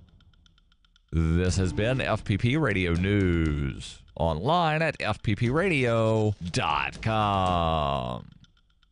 This is the Onion Week in Review. Apparently oblivious of the dismal fiscal climate, local dog Digby is wolfing down kibble as if the United States isn't in a goddamn economic crisis. Sources say the shockingly selfish 4-year-old German Shepherd appears callously unswayed by the constant stream of gloomy market forecasts and continues gorging on brand-name pet foods, milk bones, and table scraps as if the U.S. unemployment rate hasn't been above 8% for the past 3 years. Here we are tightening our belts while this dog scarfs down bowl after bowl like the Dow Jones Industrial Average has gone through the goddamn roof or something. You think that he'd think twice since U.S. credit rating's been downgraded, but Digby doesn't give a damn. Ain't that right, Digby? You don't give a flying do you? The Onion solemnly bids farewell to the 22 crew members who perished during the production of today's Week in Review. You will be missed. For more, visit theonion.com/newsbeat. This is the Onion News Network. And now, live from the studios of Freedom's Phoenix, Ernest Hancock.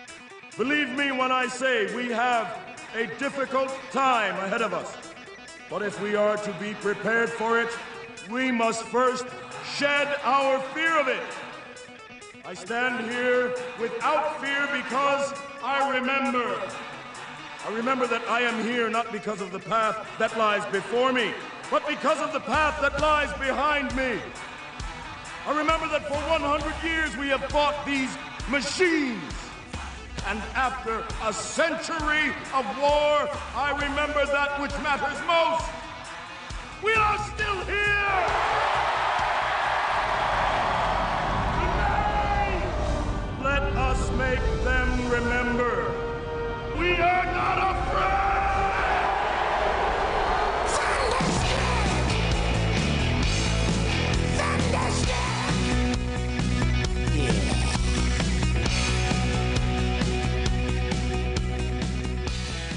Yeah, no fear here, and declare your independence. Me, Ernest Hancock, here in Phoenix, Arizona, from the BEA beautiful studios of Freedom's with an S, FreedomsPhoenix.com.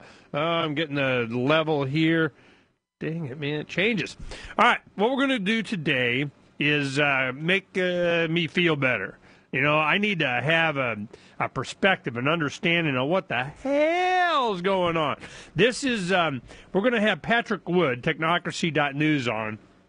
And I got a new chair. Is it kind of low? Yeah, my back. Go ahead and bring that down a little bit, or bring the whole camera down and kind of come up a little bit. Because, yeah, I couldn't get one that sat as high as the other one, but I needed one more comfortable.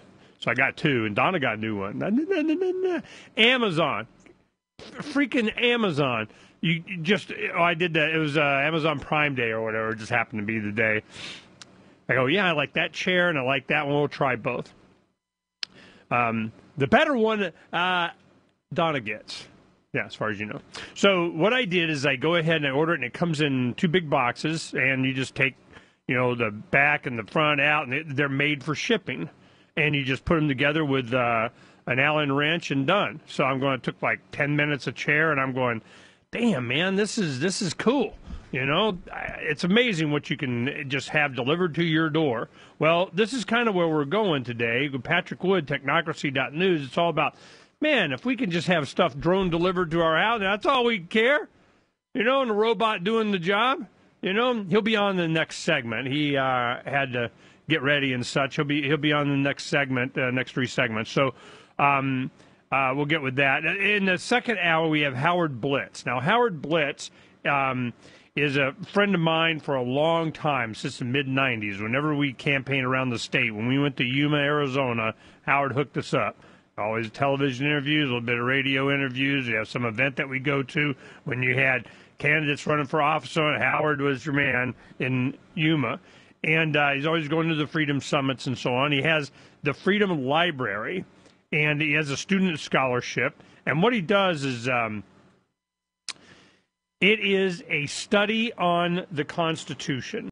And he wants the young people to understand the history and the goals of the Constitution and the context